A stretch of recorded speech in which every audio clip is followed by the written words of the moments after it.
family scrutiny board, which, as everybody knows, is the best scrutiny board in the city, if not the country. My name is Councillor Alan Lamb. I'm the chair of the board.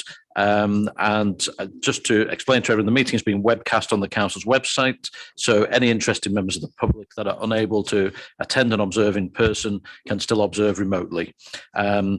As is customary, I'm going to go around and ask members to introduce themselves rather than go around alphabetically, which means I have to say everyone's name. I'm just going to go round the room. We'll ask the top table members to introduce themselves when we come to their items. So if I can start, I'll go this way. Councillor.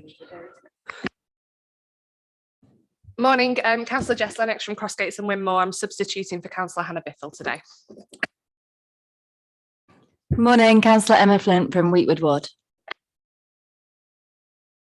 Morning, I'm Helen Bellamy, School Staff Representative. Morning, Celia Foote, School Staff Representative.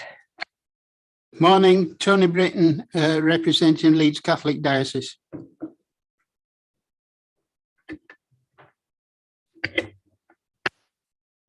Good morning, Andrew Graham, representing the Church of England Diocese of Leeds.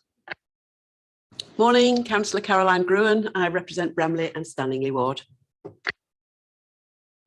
Morning, Councillor Hussain representing the Roundhay Ward. We'll skip over to Laura if we may.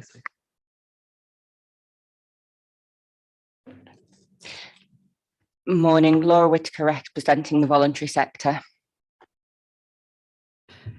Good morning, I'm Jocelyn Ward, Parent Governor Representative for Secondary Schools.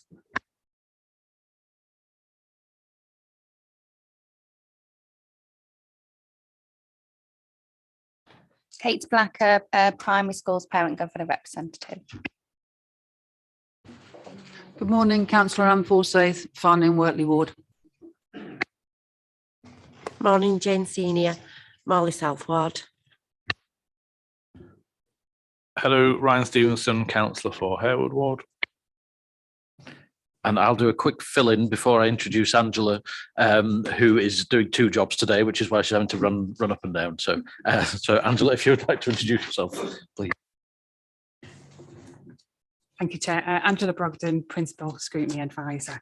Would you like me to go through the agenda, Chair? Yes. So in relation to item 1, there are no appeals against the refusal of inspection of documents. In relation to item 2, there are no items excluded to the public domain. Under item 3, there are no late items. Under item 4, can I please ask members to make any declarations of interest at this point, please? Thank you. I'll take silence as none. In relation to item 5, we have apologies from Councillor Biffle, with Councillor Lennox attending as substitute member. We also have apologies from Councillor Renshaw, Councillor Lay and Councillor Richards. Okay, thank you, Angela. And so if I can also just invite Councillor Marshall Catton to introduce herself as well, please. Morning, everyone. Abigail Marshall Cutting, representing Little London Woodhouse and the City Centre. Thank you very much. So we'll move on to item 6, which is the minutes of our meeting on the 16th of February 2022. And first of all, if I can just ask members to approve that they're an accurate record or raise any issues of accuracy. I'm seeing faint nods, but I'll take that as approved. And then are there any matters arising from those minutes, please? Councillor Stevenson. Thank you, Chair. I checked the verbatim recording earlier because obviously these minutes aren't verbatim. But in the last meeting, the Director of Social Care gave a commitment to this board that he would undertake to meet with the independent chair of safeguarding to discuss the case that was brought to this board last time regarding safeguarding and to reconsider whether there is a case for a national notification to be made regarding that case. So as a follow-up to that, I wonder if we could have a response from officers to ensure that to confirm that that meeting has taken place and the reconsideration has taken place. Okay, thank you. Just for members' information, Sal is unwell and can't be with us this morning, so I don't know if anyone's in a position to answer that, or otherwise we can take it up outside. Yeah, I'm happy to answer that. There have been conversations, there's been communication between Sal and the independent chair prior to Sal going on leave. And there have been some follow-up conversations. I had a conversation last week with Annie Hudson, who is the chair of the national panel. So that the review, if you like, of that decision and the reflection on the decision is underway. And we would really look to make a decision on that within the next week.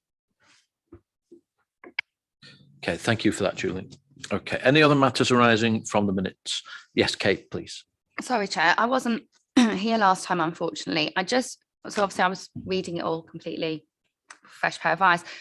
I just wondered, was there a confidential minute of the discussions that took place in private or not? No, okay. It was just obviously difficult to make sense of the minutes without knowing the context of that discussion. But yeah, thank you. it was quite a brief session. We tried to keep it as brief as we could. Yeah. Okay, any other matters arising? Okay, well, in that case, we'll move on to the main agenda. I've agreed to juggle the order around slightly because I know Councillor Harland has got another commitment. So we're going to take item 8 as the next item, as the new youth work update. So we were briefed last year on the findings from the review into youth work in Leeds, which also informed a new model of youth work delivery. In acknowledging the aim to fully implement this new model by April 2022, the board agreed it would be timely to request an updated position for today's meeting. So if I can perhaps ask those in attendance to introduce themselves first, and then perhaps Councillor Harland might want to make some introductory comments. Thank you, Chair, and thank you for moving the item up the agenda. I'm Councillor Mary Harland, with Exec Board Member with responsibility for communities and the youth service. I'm Councillor Jonathan Pryor. I'm Deputy Leader and I have responsibilities for economy, culture and education. Morning, everyone. I'm Councillor Fiona Venner. I'm the Executive Board Member for Children and Adult Social Care, Early Years and Health Partnerships. So I have everything to do with children except schools and the youth service. Thank you. Good morning. I'm Julie Longworth and I'm Deputy Director for Children and Families. Good morning, everyone. My name's Vicky Fuggles. I'm the Head of Early Help Services. Thank you very much. Good to have you all with us. And so if I can ask Councillor Harland and I guess Vicky as well to introduce the report, and then we can go into questions and comments. Thank you, Chair. As you said earlier, this is an update from when we first came to scrutiny back in, I think it was April, May last year, I think, the first one, and we thought it would be worthwhile because of implementation happening sort of next month. We thought it would be pertinent to bring an update to the board of where we are and how we've got there. So I'll pass over to Vicky. No, thank you. I suppose it's just to say really that the report, as Councillor Harland said, does outline the work that's been undertaken since April 21 to establish the new youth work model and to have things on track for implementation in March. I think it's important to say that it is central to the Best Council plan in terms of that absolute commitment and drive to be a child-friendly city. It's also central to our early help strategy and our early intervention and preventative work. We've seen, as you know, a real increase in the needs of, in particular, adolescents across the city. And the youth work service is at the heart of the response to those adolescents in terms of early intervention and early help. This really is about ensuring that adolescents right across the city are able to make a positive transition into adulthood and to become active citizens in the city of Leeds, which is what we would all want. It really is about ensuring that children are safeguarded at a local level, and that there is an absolute partnership across the piece. and that community spirit, if you like, and that community cohesion is also promoted and supported through the youth service. So really, the recommendations are, I suppose, for the work that's been done to be noted, especially in relation to the partnership work and the collaborative approach that we have taken to ensure that we do get implementation for March of this year. April of this year, and also to really support and endorse that joined up approach, and in particular in relation to really wanting to have a consistent approach to quality assurance, and also to promoting the youth service and youth work right across the city. Thank you. Thank you, Julia. And Vicky, was there anything that you wanted to bring by way of introduction? No, thank you, Chair. I'll just take any questions. Thank you. Right, so we're open to questions and comments.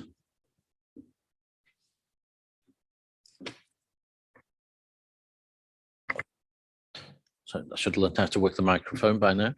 Councillor Forsyth, please. Right, thank you very much. Quite a precise question. Thank you very much for the report, first of all, and the work that's gone into it.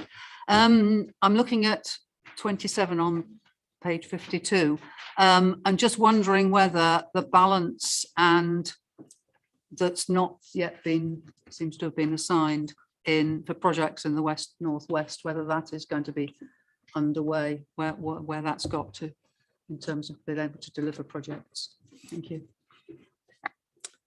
Yeah, thank you. Yes, the balance was as a result of kind of a reduced number of applications. So we're now having discussions between the council youth service and the providers to see where the gap is in that area in terms of delivery, really reflecting on the needs analysis that was undertaken. So that work will start very soon in the next couple of weeks, really, and for that funding, so that those young people won't miss out in that area. Councillor Gruen, please. Thank you very much for the report. I welcome it. Paragraph 30, it mentions the challenge of having vacancies and shortage of qualified youth workers. I noticed that you put written into that paragraph that we are advertising for youth support workers. Could you explain the difference between the two, and could you go some way towards explaining why we seem to be facing a shortage of youth workers, and whether we might be able to offer some in-house courses to gain qualifications? Yeah, so the difference between youth support workers and youth workers in Leeds, we've retained the JNC Youth and Community Terms and Conditions. So that is the kind of the governing body in terms of youth work expectations in terms of qualifications. So to be called a youth worker, you need a minimum of a level 3 qualification. So youth support workers are those those workers that have experience working with young people and working with adolescents in a group work setting, but have not yet sort of got that qualification. So I think the issue in terms of recruiting qualified youth workers and the challenge around that is a national issue. So we're seeing that across the board, and we're working with our third sector partners and Leeds Beckett on that, because the regional Humberside Regional Youth Work Unit, to kind of look at how we can put some additional courses on in Leeds that will benefit everybody. So the course, the level 3 course, is a fairly entry level. Takes usually about 6 months for somebody who is already, has some experience of youth work. So we're in talks about that now. So the intention is we'll need to recruit youth support workers. We're continuing to advertise the qualified youth workers, but also recruiting to the youth support worker post on the expectation that we will immediately start them on that training, so that they will then become qualified at that level. Thank you. And what sort of period of time do you think it will take to build up the experience and qualifications that we need in Leeds? It's about 6 months from start to finish, that course. I think it's really positive as well, just in terms of, I think, our commitment to really wanting to have a more diverse workforce right across the directorate, which reflects the communities and the children and families that we seek to support. So this really does give people an opportunity who perhaps haven't had an opportunity to gain a professional qualification to enter the profession. And as Vicky says, for us to really grow our own. Thank you. If you don't mind me coming in, I just want to say something about the national shortage of youth workers. There is an issue nationally that youth work doesn't have the recognition that it should as a profession. It should be on parity with social work in terms of the esteem that youth workers are held in, because they do have a really distinct range of skills and experience and qualifications. And pre-pandemic, we'd had our first youth work conference in Leeds, which was going to become an annual thing because we wanted to raise the profile of youth work. So in that conference, we profiled the work of our own youth service, but also loads of the fantastic third sector organisations, because it's not the case that qualified youth workers in the council are not in the third sector. There are lots of qualified youth workers also working in some of our, great third sector providers. It's also really positive that Vicky, who is a youth worker and used to head up our youth service, is now in a more senior role in the council, because it's also traditionally the case that in children's services directorates, the leaders are educationalists or social workers. So to have somebody from a youth work background who's in the senior leadership team of the directorate is really positive, because it gives youth work that profile. So we're really committed to youth work, but it is a national issue that there's a shortage and the profession isn't as recognised as it should be. Thank you. I'll just make a brief comment. I must say that I agree with everything that you've just said. I don't think youth work skills are recognised in the same way that other professions are. And it is a highly skilled job. And you can see when you're observing youth work, it's not universally good. So we need to be discriminating about it, and we need to be challenging and demanding about it. But it is a very unique set of skills, and it makes a huge difference to people's lives. Thank you. Okay, thank you. Councillor Illingworth next, please. Thank you, Chair. Yes, I think we all agree that youth work needs more resources and is limited by lack of resources. What I want to ask you about, whether you're limited mainly by lack of staff or by lack of facilities, lack of suitable places to do it, which is the most important constraint, and is there any sort of geographic pattern to that situation? I suppose the answer is both. In terms of that, I think staff are the most valued resource that we have. And, within the original report, we described the various approaches to youth work, and that we can do street-based youth work, we can use our mobiles, and we can use building-based. What came out of the consultation from all the stakeholders, and particularly young people, was that they really benefited from building-based youth work. So now we're on track. We will be implementing the new delivery model from this week, Friday, 1st of April. And we are already on regular communication between all of the providers in the localities, and we will involve our communities director, our voluntary sector partners, to identify where we can identify additional assets and buildings that we can deliver from. And that will be based on young people's wants and where they want to go to access youth work. Okay, thank you for that. Councillor Stevenson, please. Thank you, Chair. On paragraph 12, it makes the point, the undisputed point, that there's a recognition that young people living in the most deprived neighbourhoods have lower attainment at school. There's no other mention that I can see in this report of work with schools, and I know it's happening. So perhaps could we have a comment about the role that schools and academies can play, specifically around youth work, because I think the National Youth Agency have announced some grant funding recently for level 2 and 3, and I wonder whether there are any examples in the city of collaboration between schools, academies, and youth work, rather than it being a sort of silo that we're talking as a council, whereas actually it's happening in schools themselves. And on paragraph 13, when it talks about the wards, is that where the child resides? Because clearly, in many cases in the city, we're busing children from one area to a school in a different area, and that brings its own challenges in terms of youth work as well.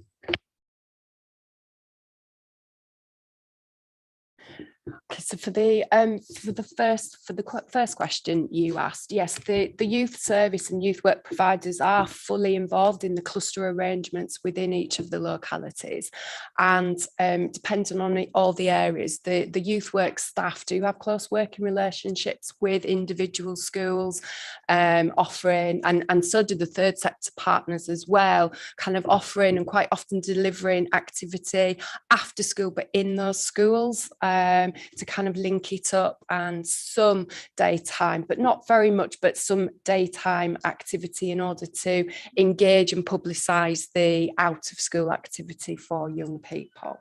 I think one of the aspirations in terms of the early help review and how we look at all our services, our early intervention and prevention services across the city for children and young people, that's a really important part of how we will be looking at how we can strengthen those links, so that young children and young people, the offer of services kind of moves from wherever they are, whether it be in school during the day, at college, and then in their communities. In terms of your second question, those words are around where young people live. Youth work is predominantly delivered out of school hours, evenings, weekends, school holidays. So this feels so in terms of that's where we want to encourage young people to be active citizens in their own areas, in their own communities. And youth work is one way of ensuring that. If I could add to that to answer Councillor Stevens' second question, youth work funding is allocated according to where children live, because as Vicky said, most youth work provision is delivered out of school, but cluster funding is based on where children go to school. So when we reconfigured the cluster funding, was it last year or the year before, it looked as though we were moving funding from inner city wards to outer wards in some cases, but that's because children who live in some of the most deprived wards go to school in outer wards. So although youth funding's where they live, cluster funding's where they go to school. Thank you. Okay, thank you for that. Kate is next, please. Thank you. In paragraph 15 on page 51, it says that plans are in progress to establish a new team of life coaches. And I just wondered if you could tell us a bit more about that, because that's obviously quite sort of mental health specialist, and obviously that brings its own additional challenges. And I said that it says that it will link into early health hubs, but I wondered how it would also fit alongside like CAMS as well. If you could just give us a bit more information about how that's going to work in practice. I'll start and then I'll pass over to Vicky. I think we have an early help review underway at the moment. So really looking into focusing on two key strands. One strand is the development of our therapeutic support services. So, really around that agenda to have a trauma-informed city and have a workforce right across the partnership who really understands trauma and the impact of trauma on children and young people and how best to support those children and young people. The other strand that we are looking at is really the growth and development of our children and family hubs. So the life coaches, if you like, are really central again to that early help strategy and to upskilling the workforce, within the youth service, but actually the broader workforce in terms of those trauma-informed approaches. So we haven't concluded the review, but certainly, a key element of that review is thinking about how the youth service and the life coaches are embedded into that broader early help offer. So in terms of what the life coaches and your comments and questions around sort of the mental health specialists, so the idea really came from an acknowledgement that the youth work is predominantly delivered in group gaps. However, some young people, some adolescent young people sort of in those years do struggle with their mental health and would benefit from some more one-to-one, more intensive support. So these posts, their job descriptions are unique. They're not a generic youth worker job description, but there's an expectation they will hold a qualified youth, a youth work qualification, but also additional experience and appropriate knowledge around mental health support. And then once these teams are in post, we would expect them to be linking up with the mental health workers within within schools, within colleges, and with CAMS to really strengthen that kind of approach, really, and so that we can provide a graduated support response to children and young people's mental health needs, which is appropriate and timely. And as we know, some organisations like CAMS, some services do have significant waiting lists, and these life coaches will be able to support young people and their families through that transition. Just to add as well, just when we're looking at developing our therapeutic support services, we have had additional funding from the CCG to support that area of work, and we've actually got a core team in terms of management oversight, which is multidisciplinary. So there's educational psychologist input, there's CAMS input, there's also children's social work input. So this is very much about integration and really, having that integration with CAMS in terms of triage, in terms of really getting appropriate, needs assessed support at the earliest opportunity for children across the city at all different levels. Thank you for that. Helen is next, please. And firstly, just to reiterate what Councillor Gruen said, I think it's fantastic that youth work is being given more of a higher status, really. And I think it's also really good that there's going to be a door open for people who've maybe got the skills and understanding and not necessarily the qualifications to go into careers in youth service. But my question is, I know Leeds is a city where a lot of students return because it's such a vibrant city. And I just wondered whether there were any efforts to try and draw those students in, say, who've had degrees, masters in psychology, have had experience working with youth, to bring them into the youth service. Yeah, we're actually really fortunate that Leeds Beckett University actually offers the youth and community degree. So we have really, really close working links with them, and the service offers a significant number of placements, student placements, to that cohort. And we really encourage and have recruited a number of those students into permanent posts.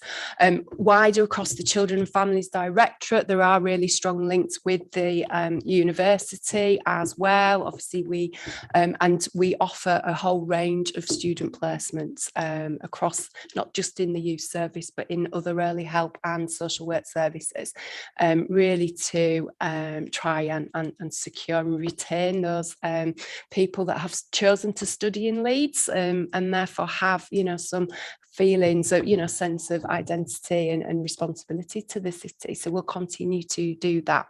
At the moment, we're also in talks with Leeds Beckett. There's just been a level 6 apprenticeship for youth work, which is a degree level. So that's much higher, obviously, than the level 3. That has been signed off, and we're really hoping we can enter into partnership with them and some of the neighbouring local authorities to enable them to offer the level 6 apprenticeship. That will enable people that are currently working within the field of youth work in the city, be it third sector or local authority, that may have lower levels but are unable to stop work to go and do a full-time degree. This would be a really good opportunity for them to be able to develop their own skills and get a higher level qualification. If I could just come back on that, I mean, obviously there are a lot of routes that you're looking at, and that's fantastic. Do you feel like that will that will enable you to fill places, or are you looking more widely? Are you advertising positions and training more widely than Leeds for people returning to the city? I think it's fair to say that we're really looking at our recruitment strategy right across the piece. So, and trying to think outside the box a little bit. So as an example, making contact, building relationships with Migration Yorkshire. So again, you know, newly arrived families, parents, carers into the city who have a wealth of experience of bringing up their own children, looking after extended family members, volunteers. So again, how do we reach out to our own local communities? How can we engage people from those communities to become volunteers? Again, really looking to diversify the workforce, but also just to create that opportunity, as we've said, you know, with people who do have skills and life experience, which is invaluable. And to come in via perhaps, you know, not a traditional route, not just in youth work, as Vicky said, but right across the directorate. And apprenticeships, you know, there's a whole host of activity. We've also just looking at some twilight sessions. So again, sort of advertising those on social media, where people who are interested in particular posts or who just want to come and hear more about the Children and Families Directorate, what our culture is, what our ethos is, our value base. Again, just to get that engagement, really. Okay, thank you for that. Councillor Flint, please. Thank you. As a former youth worker, I really, really value the report and the whole approach. I think the collaborative approach and recognising the value of lots of different youth work across the city is amazing. And it would be, I guess, my dream to get to the point where every young person knows how to contact a youth worker in their community. And it's definitely not the case at the moment. I think there's the whole problem of the young people that need the youth work are often the ones that don't access it. And I think there's still a lot of just work to do in the community to outreach to those people. But I think my question was mainly answered about the life coaches. I just wanted to have a bit more detail about like how many you're looking to recruit and how they would be accessed. Would a young person need to be referred? Can they self-refer? And I think, you know, I read a statistic this week that in an Action for Children report that 42% of young people now cite mental health as an issue, whereas like 2 or 3 years ago, it was 20-something%. So it's just, you know, it's just a growing and a really big issue to tackle at many different levels. So just wondering, like, realistically, how many young people we're hoping to reach through the life coaches? That sounds brilliant, but likely to be overwhelmed. Yeah, thank you. Yes, initially they were looking at about 8 life coaches full time, and we may, you know, as the we progress with the early help review, that might, you know, that might increase. I think what's important to say is that actually the whole of the youth service, you know, part of their core offer is to provide that lower level emotional and mental health support. So it's not just, it's only the responsibility of this particular team. This team is aimed at that kind of higher sort of level of need, probably hopefully bridging that gap between need requiring CAMS, for example, or the more universal services. In terms of the referrals, we expect all, you know, really to take those referrals from all of those places that you just mentioned, and I think there's more work to do on that. Once again, we do like to take a collaborative approach, really, and I think it's about getting those people in post and having further conversations with our partners and other services about how best. What we want to do is really be able to fast track and not have some, you know, lengthy, complicated referral routes in, because young people need that support quickly and swiftly. But of course, it will be a finite resource, as everything is. Okay, thank you, Vicky. Councillor Lennox, please. Thank you. It's sort of coming off the back of what Emma just mentioned about how sometimes the young people who are most in need of engagement with youth services are the hardest for them to reach. And it's based off the back of a lot of amazing work that ICR local youth work are doing in my area. I was wondering if in any part of the review discussion came in about partnership with LASBAT or ASB teams. And because I really appreciate everything that's been said about the focus of the reasons why this review has come out, and the ethos around how the department is trying to bring people in and who they are bringing in and why. Just a sort of other element of what our youth service provides is that link with partners around ASB, and it's something that happens to a lot of areas in the city where we get spikes of youth antisocial behaviour, and it can be really well dealt with. And I'm just wondering if this review expands on that partnership at all. Yeah, I mean, I can confirm. So the in-house youth service attend like police tasking, 6 weekly tasking meetings, the regular LASBAT meetings to really work, with other partners to identify what can be done to support families and communities where there's some issues. I think now we've got our new model of delivery. We have some new providers within the consortia for the enhanced youth work that will give us an opportunity to increase the number of partners that are able to respond to those issues in much, as they're emerging, and provide some additional capacity within those communities so that we can support and link in with the schools. Absolutely. Thank you. Jackie, please. Hi, I'm coming from a different perspective. I actually help with the youth club, and I just find that I think our current year 8s and year 9s haven't had the experience from usually they're in between year 6, year 7, tend to leave around year 8ish because there's other interests outside of that. But I find that the children now, they're not as mature as they were, say, pre-pandemic, if you know what I mean, because the social skills, weren't, they don't seem to be, well, they aren't as mature as they were, if you know what I mean. And that's not their fault. It's just that they haven't had the experiences, say, the other children have had. So I think my question is really that the year 8s, year 9s, that sector of children, they haven't had the youth clubs. A lot of sports couldn't be done, especially during the winter, because you could only have, say, 6 inside a hall. And a lot of organizations, like I do basketball, we couldn't do it because you could only have the maximum of 6 in a hall, and you couldn't pay for that because we hadn't the money for that kind of thing. So it's just that I feel that the children, year 8s, year 9s, have totally missed out. And will we be doing anything for that age group to kind of get them back with their social skills, or have we missed that window? I think that's really what I'm asking.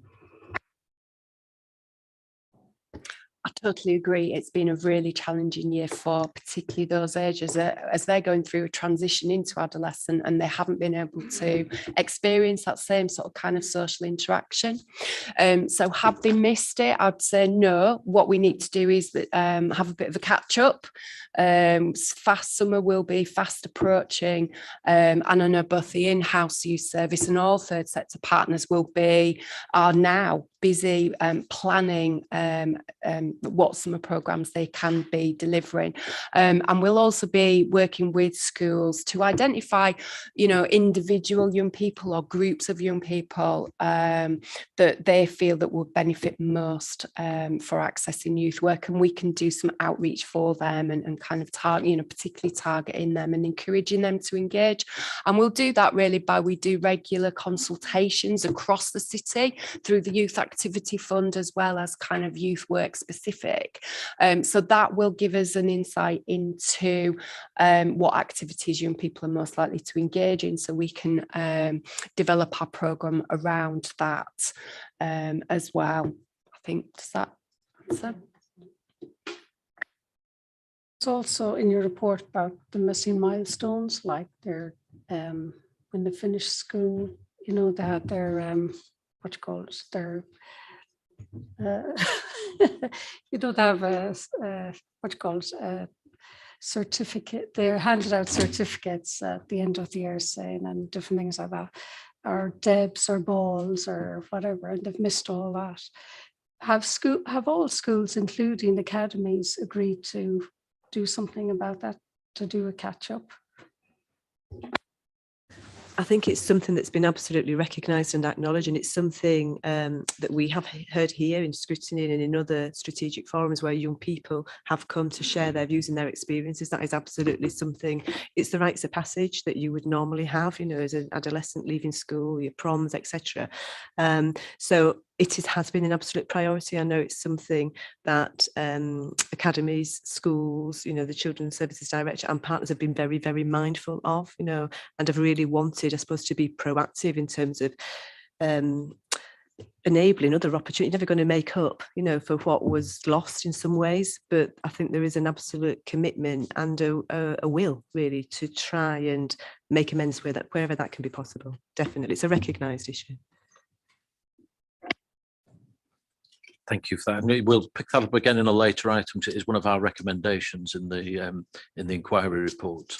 So you're quite right to highlight that, Jackie.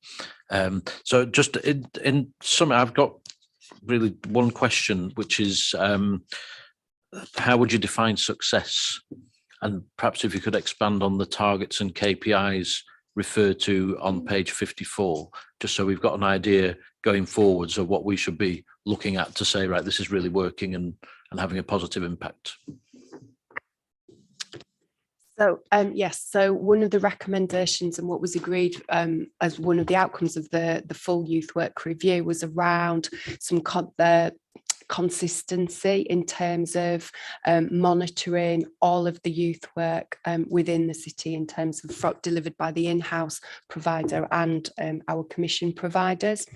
So that's been pulled together, and all providers across the city will be providing quarterly reports, and that will consist of a number of qualitative sort of information around, you know, case studies, some evidence of impact in terms of any sort of, you know, group work, social action type programs, as well as the quantitative, which is numbers of young people, but also the data in terms of their age, their background, where they live, and we will be mapping that across the kind of the demographics within that area, so that we can identify which young people are not accessing the youth work, so that we can perform, you know, monitor that and look together to see how we can access, how we can engage those particularly less representative communities.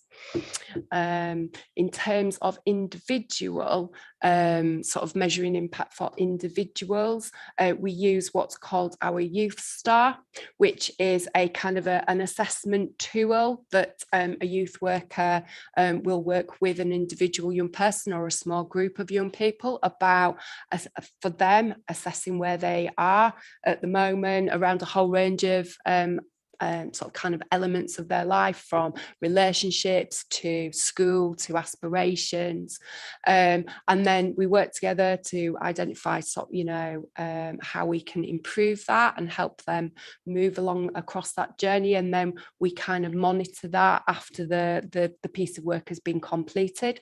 So we will be able to monitor sort of individual outcomes for individual young people. I've referred to in the reports some work that is ongoing with Leeds Beckett and other youth work providers on a regional basis around establishing a Leeds specific quality assurance mark as such, that will cover a whole range of things in terms of safeguarding, involvement of young people, you know, a whole range of that. When that is complete, that will, you know, we will expect all youth work providers that, well, that at least that are commissioned by us and our own in-house to work towards that and gain that quality mark. So, thank you. Councillor Harland, any final thoughts from yourself? Thank you, Chair. It's pleasing to hear that this board values the work of youth work across the city. I know that elected members certainly do, right across the city. And it's great that we've been able to continue to invest. I think it was right to highlight the impact of COVID. We really don't know what that legacy will be and probably won't do for quite some time, but both strands of youth work will look at the priorities that probably been highlighted by the young people themselves. So it'd be really worthwhile, because we're not starting, the implementation is hopefully April Fool's Day is not an indicator of where we're going, but on the 1st of April. So it'd be really worthwhile to come back to see you and update you again as soon as you would like. Thank you. Okay, thank you. So we've got 2 recommendations, and I'm going to suggest a third one as well. So on page 49, recommendation A is to note the comprehensive consultation and partnership work undertaken to ensure the new model of youth work delivery will be implemented by April 2022. So are we happy to note that? And then B is to support and endorse the approach being taken to develop a joined up and consistent approach to the quality assurance and promotion of the youth work offer in Leeds. We're happy to support and endorse that. I'm seeing lots of nods. And then the third one I'd like to propose is that perhaps a year from now, you could come back and see us and give us some quantitative and qualitative information about how it's going and what the impact is. And ideally, if there's an opportunity to hear from some young people directly and case studies and things to see how it's actually working on the ground, I think that would be really helpful, hopefully to you as well as to the board. So is that something, Councillor Grew? Previous occasions, we've actually visited some youth provisions, haven't we, as a board? I wonder if there's some merit in that over the coming year. I think it's probably something to perhaps propose to the successor board. Certainly, if I'm still in this chair, it's something I would definitely support next year. But we'll see where we are in a month or so's time. Okay, so everybody happy that we accept those recommendations? Councillor Howland, are you happy with that? I think it's an excellent idea. Thank you, Chair. Thank you. Okay, well, thank you everybody for attending. We'll do a quick reshuffle of the chairs. We've got some new people coming to join us as we move on to item 7 now. So we'll just let everybody get their seats and let the new people introduce themselves.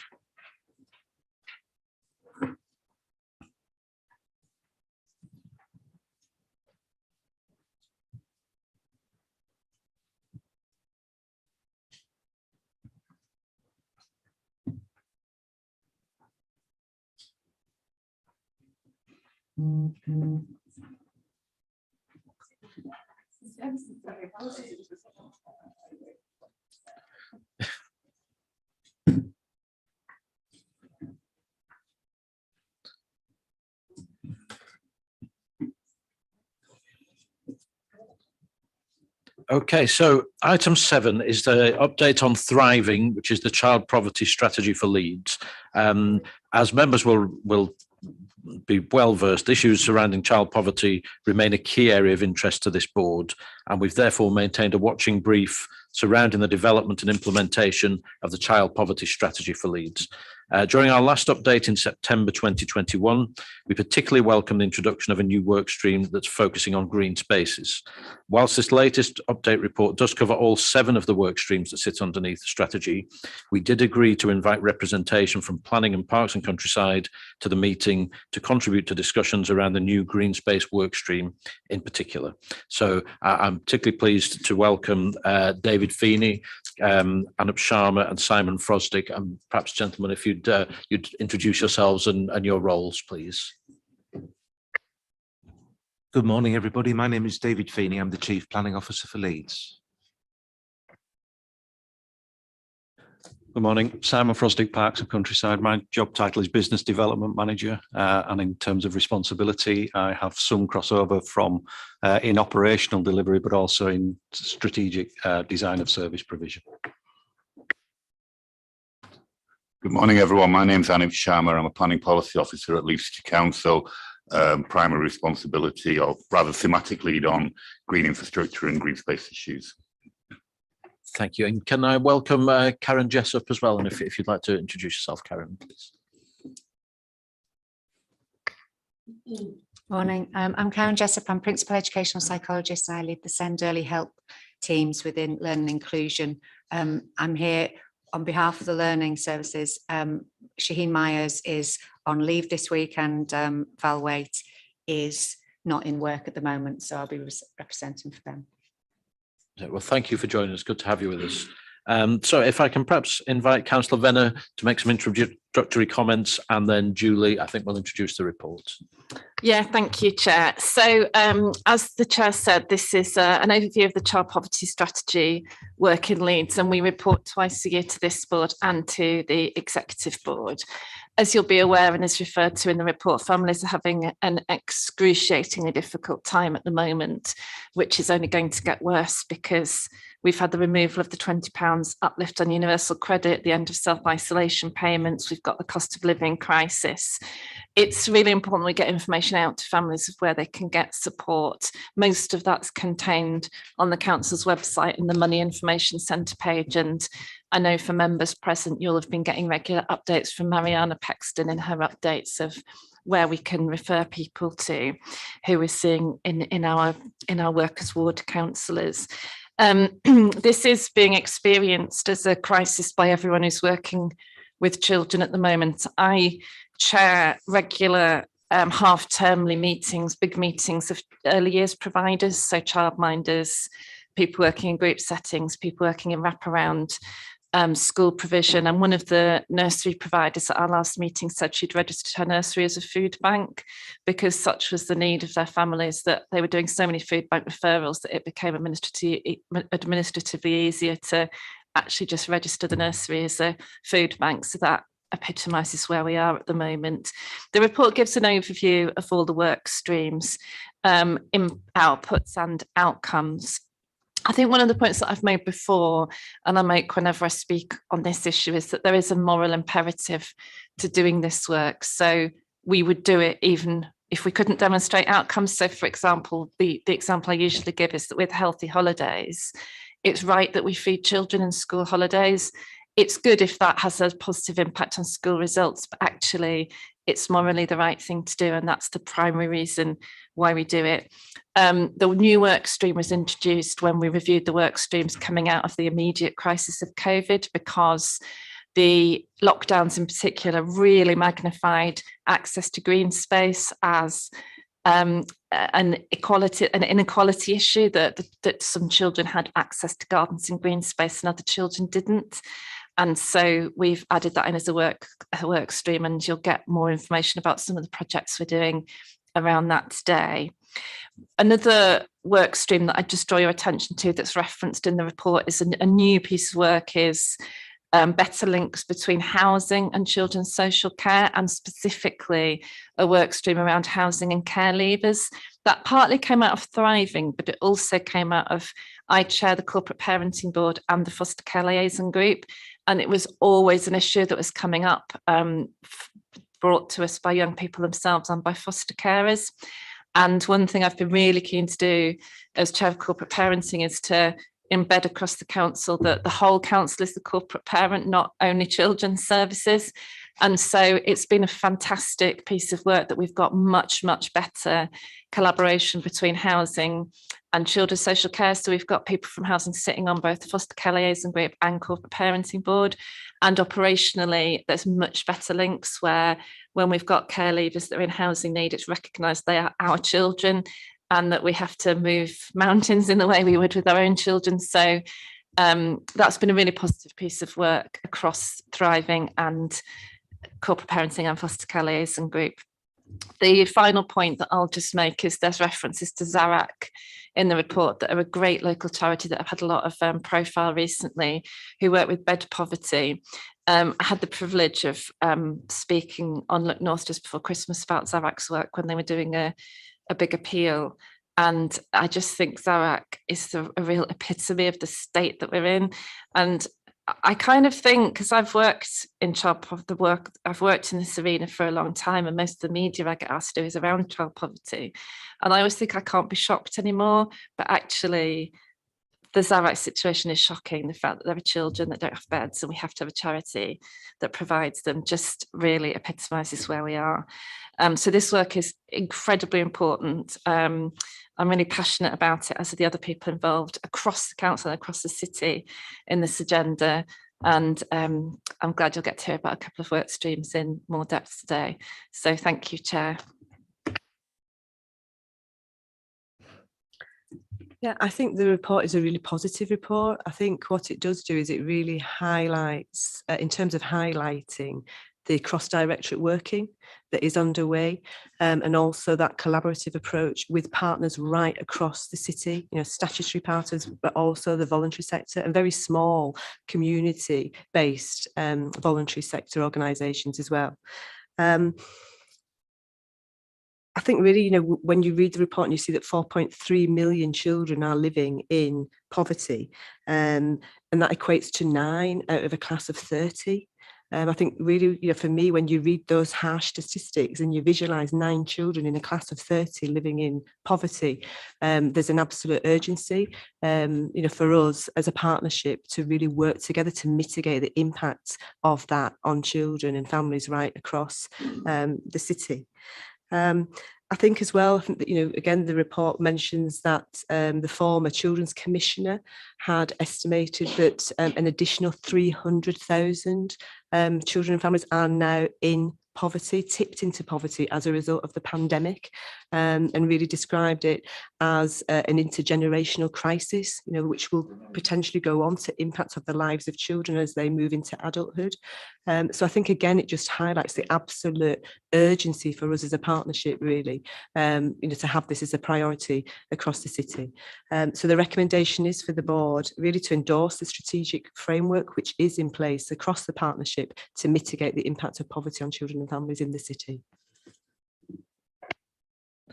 Okay, thank you for the introduction, and I'm really keen at this point to hear from Mr. Feeney, Mr. Sharma, and Mr. Frosdick. And one of the things you may recall from our child-friendly inquiry was one of the big conclusions was this is not just an agenda for Children's Services Directorate; it's for the whole council and partners. And it would be just, it's really good, and I'm grateful that you've joined us this morning, but just be good to hear your introductory thoughts on how you see your directorates and departments having a role in dealing with these issues.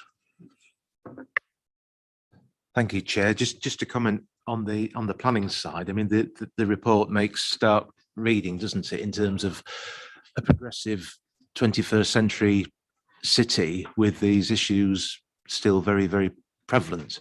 I think from a planning perspective, just to reassure you, Chair, and the board, we see these as a priority for the service in terms of green space. And I think in terms of planning as a profession, I think the origins of the modern planning system as we know it had its roots in public health and well-being. It was prompted by issues around clean water supply and amenity.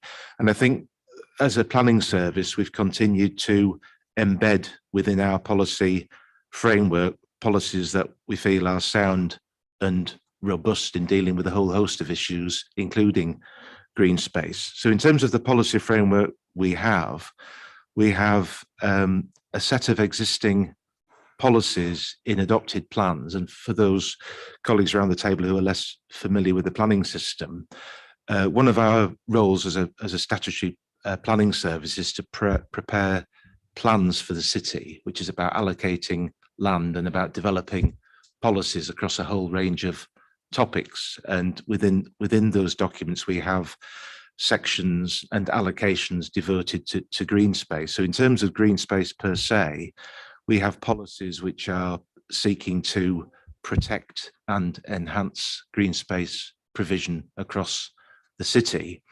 And those policies are linked also to related topics that ANUP has made reference to in terms of green infrastructure, so that where it's difficult to achieve additional green space within particular communities, we're trying to protect wider green space and green infrastructure networks so that there's access where we can to a network of green infrastructure, which also provides amenity in terms of biodiversity, as well as health and well-being benefits.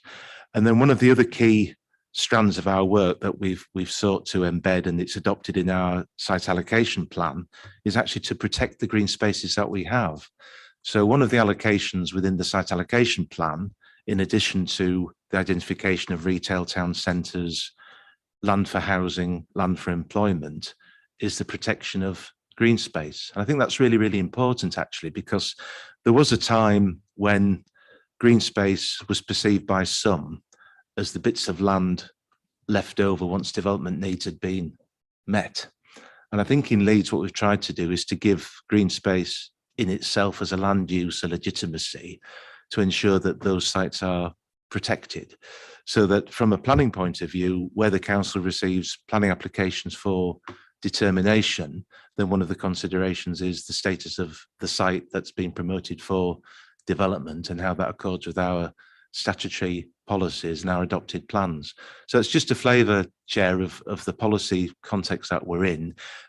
Before other colleagues speak as well, we do work collaboratively with other colleagues across the council, including Parks and Countryside, Education and Health colleagues, because we don't see planning in a bubble. It's a collaborative process to achieve the sustainable outcomes that we want to achieve, and also responding positively to the council's commitment to the climate change emergency, which also affects vulnerable people more starkly. So that's another consideration.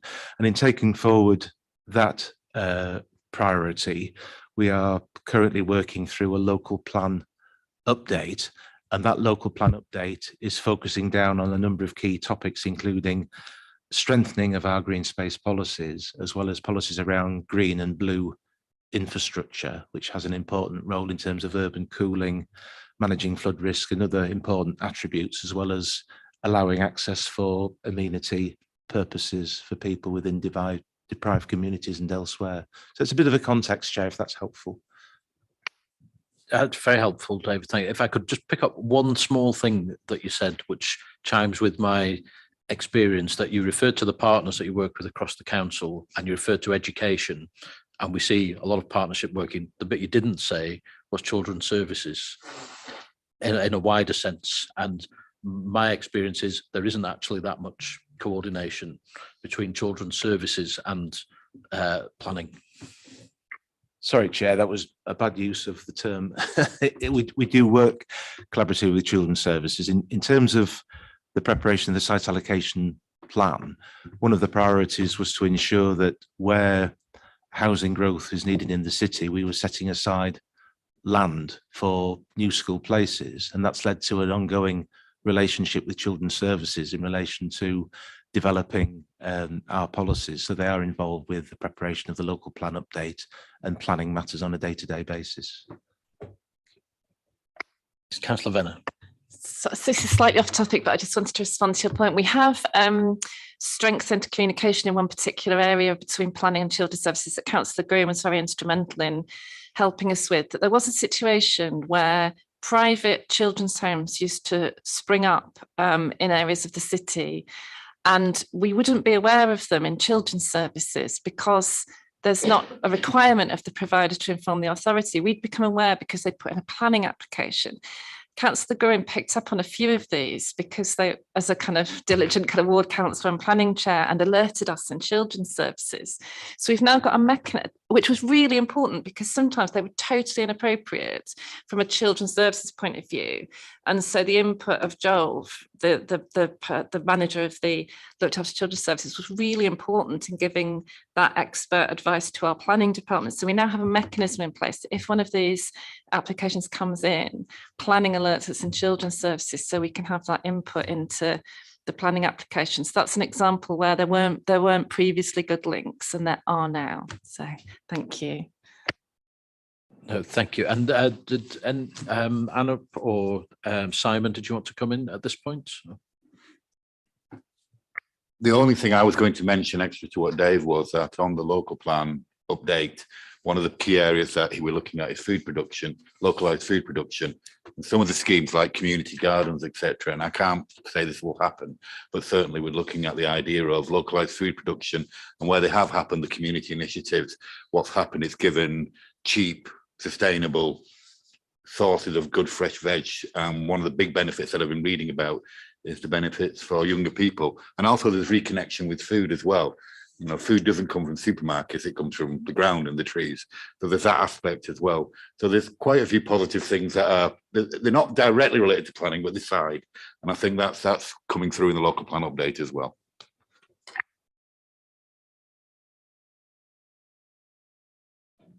Thank you, Chair. I'd like to echo what Dave said, but actually probably strengthen it. And I think he slightly undersold the work that we've done jointly over many years between parks and planning. The city's got a really, really good provision of green space. I think it's something we can be really proud of in this city, that the council has taken over many years a view of its green spaces to be protected and as a good range of provision. So it's a service I've worked in for in fact all of my working life. I'm very proud of it, and I'm very proud of what we do within the city. I think it's a really good provision, and there's lots of work that goes on that you kind of forget because it's there. And I think it's really easy to overlook the levels of connection between services and planning around that strategic level of development. So we've got a good level of provision. I welcome the report, and one slight, I didn't like the use of the word emergence in terms of it's emerged the benefits of green space for those that have been here a long time. I think we'd recognise it's been there all the time, but we certainly welcome the added attention. I think it's to our benefit. Okay, thank you. So I went to questions and comments. If Councillor Illingworth doesn't have a question, I'll be astonished, but Councillor Gruin's in first. Thank you, Chair. I'm absolutely delighted to see Parks and Countryside and Planning here today. It really is, for me, a very significant move to see you around the table, and I'm absolutely delighted. And thank you, Councillor Venner, for mentioning the link with children's homes, because that was quite a gap, wasn't it, before? And I am doing my best on this, Chair, to try and get links between children's services and planning. The other area that we have explored is when new schools are established. The traditional pattern of that was that the DFE establishes a new school and totally disregards the planning cycle. So it never actually comes to panel for comments on the building and the design, etc. We're getting much better at that, and we've established a very good link in planning through one particular officer who specialises in schools, buildings, and the communication and the understanding is far better, and we have worked on the DFE to improve that. So that's just another example of where we've tried to cross that bridge, if you like. But there's another area that I want to visit while we're all here, and that is that the green space policy is set down in the report in outline, and officers have also said what that is, namely that developers are required to provide green space as part of their development, and the plans panels are getting much better now at A, demanding that green space and insisting that it's there, but B, also making sure that it's usable green space and not just the bit they couldn't build on because it was too much of an incline, or the bit that's left over because it's near water or whatever. So we're much more aware of that now. What I feel we're not as aware of as perhaps we should be, Parks and Countryside often will recommend play equipment, for example, if a builder says or a developer says, well, we're going to include play areas, and they tend to be then overseen and recommended by Parks and Countryside, and they tend to be quite traditional play areas. And I think that we need more knowledge within the planning system about what good play looks like and what open-ended play opportunities can offer, and what developers should be doing with that green space that we so proudly ask for and hold on to and on occasions demand. I think there needs to be more creativity in how that is interpreted. I don't know whether there are any officers here today that can talk about play, or what different types of play might look like, or what we should be pursuing. But I do think there's a dearth of understanding and knowledge within the planning system about that. And I think we could easily create opportunities where that's improved. Okay, who'd like to respond, please? I don't think we've got That's the other issue that I do repeatedly mention, is the fact that we no longer have any officers with play in their remit. And I think that's a terrible omission. I know we've had to make cuts, but I really do think we should have that expertise in the council. Okay, so it's Councillor Pryor and Julie to respond. I'm not here to comment about my own experience of play equipment as probably one of the younger people around the table, but it is a common comment which comes back from a lot of schools, where a lot of play equipment is obviously aimed at the much younger children, and once you get to that kind of early teens, they won't use play equipment. If you design an area that's too much geared towards them, they will avoid it. So there's also that element of creating spaces where they can just be, whether it's just places to hang out, but you almost don't want it too overdeveloped. But I think it's a really important point that Councillor Gruen's raised, that is raised with me when I visit a lot of schools.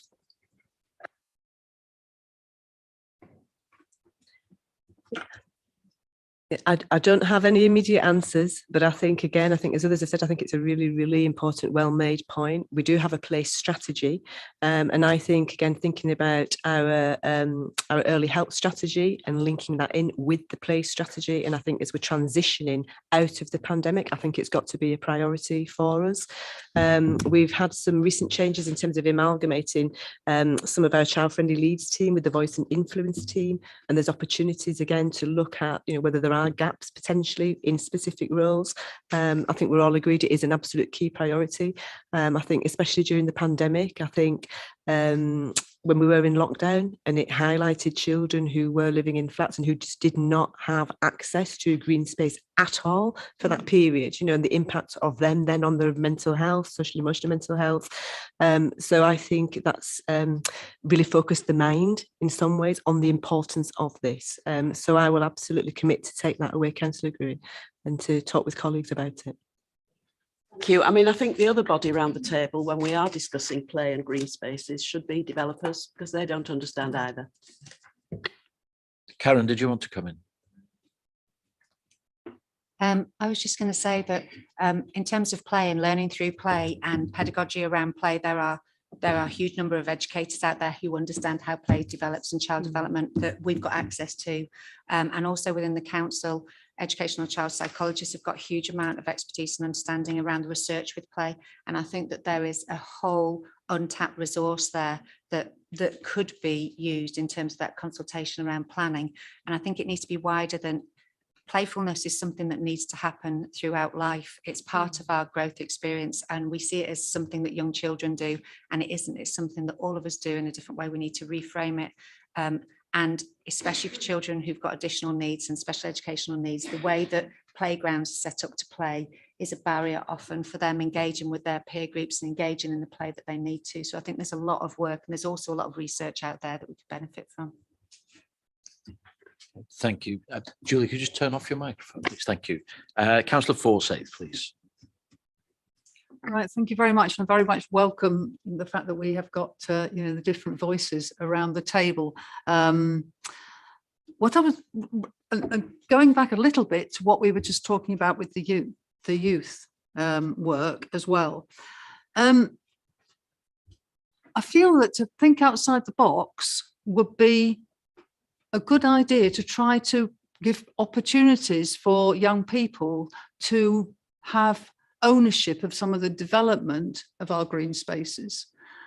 Eric, you referred to the local plan update, and I've been part of that consultation on the whole thing about placemaking.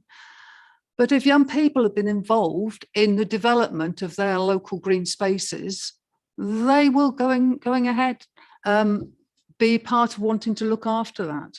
And I would like to see that as a sort of opportunity coming from this bringing his people together around the table.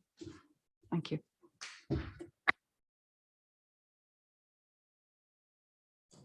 Yeah, I think within the, we've recently gained approval for the Parks and Green Space strategy for Leeds, and within there's a commitment around a plan on a page, a management plan, a development plan for our green space site. So whilst it won't pick up developer contributions in terms of local playgrounds set within new developments. It's certainly within parks developments. There's a commitment to engaging with the community and rather than doing to them, doing for them. So I think it's a subtle shift, but a very welcome one around developing a plan for the site with the community and for their aspiration and their need. So just thinking about the Parks and Countryside Forum and all of that, it does tend to be older people. Thinking about the sort of, you know, the Friends of the Parks groups, it does tend to be older people. How could we possibly perhaps even use the youth service to get more people actually doing the work there in the parks? That's the sort of challenge I was thinking. Sorry. I think the Parks and Green Space Forum for Leeds, which is I think the group that you're talking about, yeah, absolutely, and I think they very much would welcome some engagement from younger people. I was recently interviewed by the University of Leeds, who are doing some research specifically around provision for girls, because play fixed play is a traditional model. People tend to pick it up, and certainly developers pick it up off a plan and go, that's the kind of thing that we provide. And it's been more innovative and thinking about the needs of individuals rather than a block. So much more nuanced. Okay, thank you. Councillor Illingworth, please. Thank you, Chair. I am surprised and delighted to see my colleagues here extolling the virtues of growing your own food and enjoying it. I tell you, my purple sprouting broccoli is in maximum production. But it's absolutely delicious with Marks and Spencer's Hollandaise sauce. Absolutely to drool over. But anyway, it is an excellent thing, and I'm delighted that this is going on. Just a slight note of caution. I got into allotment growing, trying to block a property developer that was inching on the green space. That was my first experience. I discovered how good it was after I got into it. But it's hard work.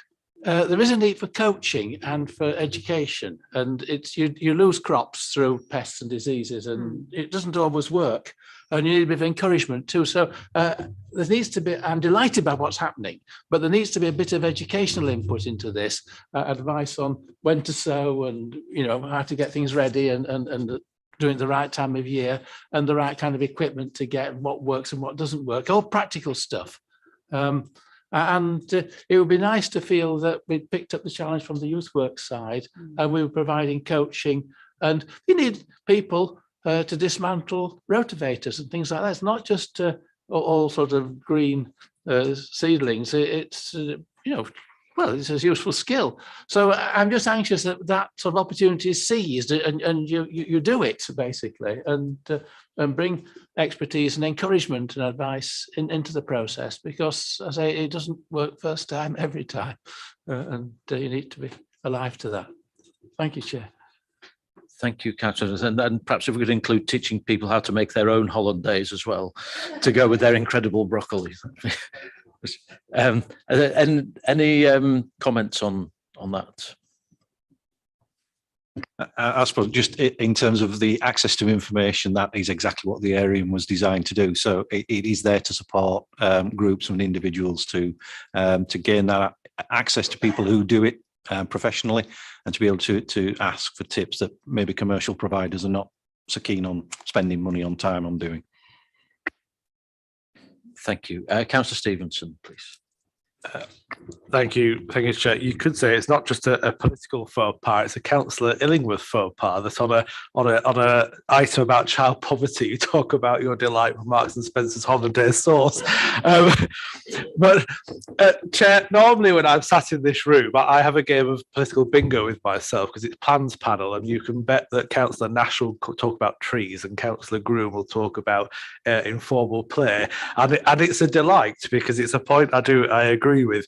And on that point, one of the issues we find through development is that we'll have a large scheme come forward and we'll commit some green space and we'll agree that it's just left. There's no Jolly Roger sailing ship or anything on it. It's there for open play. And then what happens is further down the line through condition discharges, there's maintenance agreements put in place for dealing with that. And then on the deeds of all the properties, the owners have to pay a fee of around £20-25 a month to a management company to come and look after that green space. And then once it's all in situ and a year down the line, I find this as a council, I start getting complaints from residents because those management companies then stipulate rules such as no goalposts are allowed, and they actually come along and confiscate the goalposts that are left out by the children who are playing.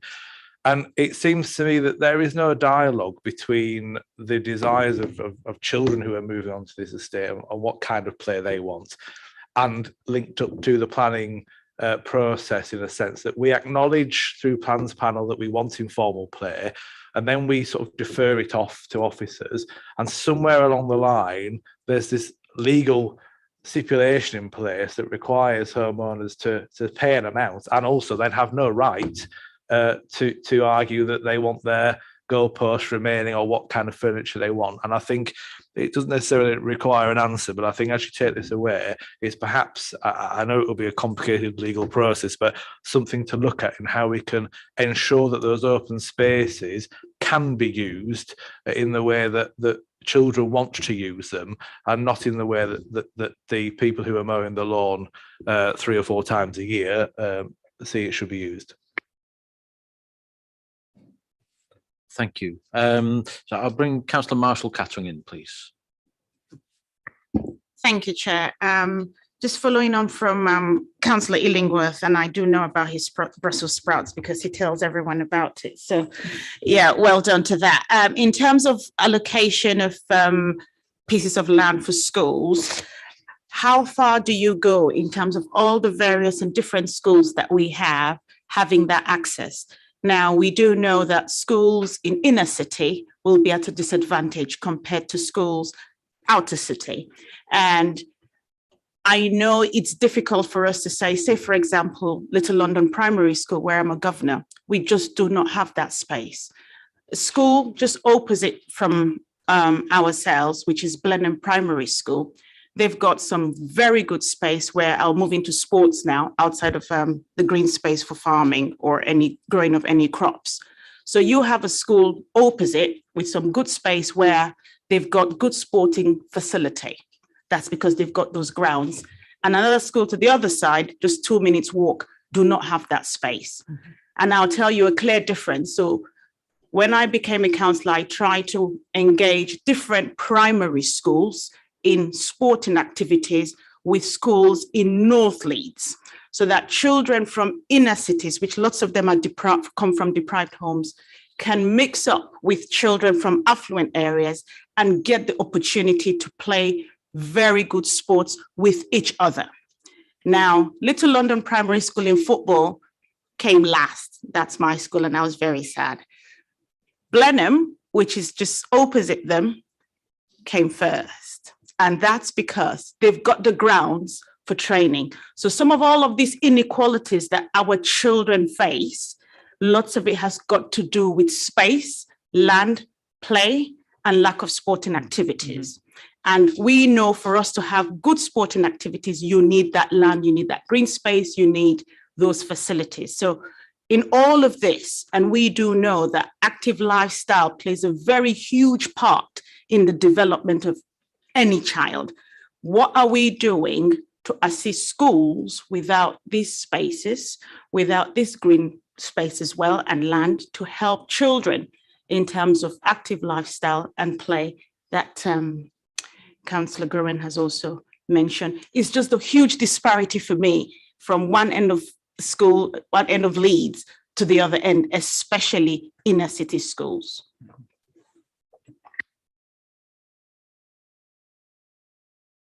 Julie, you're going to have a first stab? Yeah, I just think it's a really, really good point. And again, I suppose you're just making me think about our place strategy and thinking perhaps more broadly about what does that mean, for a strategy for the city.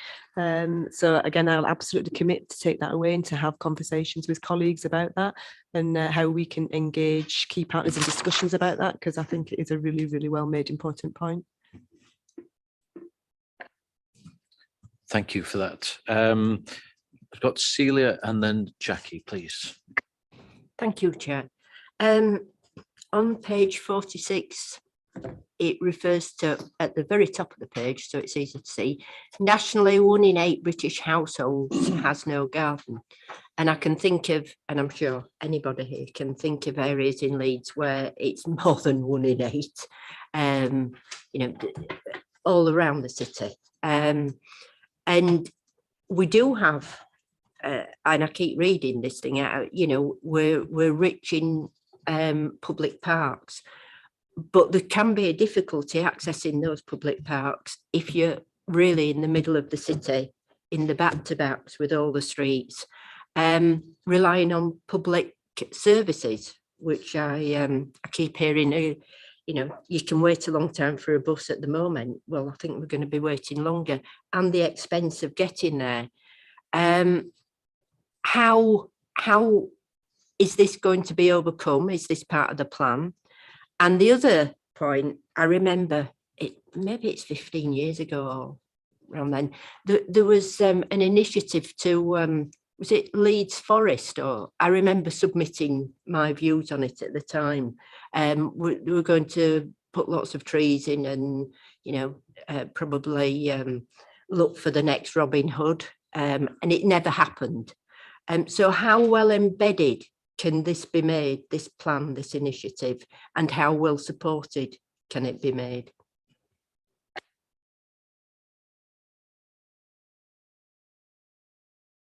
I think the activity, it's the Forest of Leeds, which has moved on now in terms of the current commitment that we have in terms of woodland creation. So as I said previously, the city has got a really good track record and a proud history of its green space provision and a good range. The work that ANUP does in terms of looking at interconnectivity, it's absolutely at the heart of what we do. So access to green space, sustainable travel, access to the provision for different communities, and those communities that are challenged around access to garden space, multi-generational households that really do need the provision more. So the report does pick up on that, and that work is ongoing. Okay, thank you. Jackie, please. Oh, sorry. Yeah. Apologies, I was just going to come back on from the planning perspective. As part of the local plan updates, that inner city provision and green space has been raised, and it's something we're very, very, well, along with maintenance as well, from the council there. It's two things that have been picked up through the representation process, where people are allowed to feed in public, and we are looking at both of them. One, green space in the inner areas, positively, it has been raised, and of course the maintenance management situation, that has been raised an awful lot in the representation. So we are looking at that through the process at this stage. So that's all I can really say.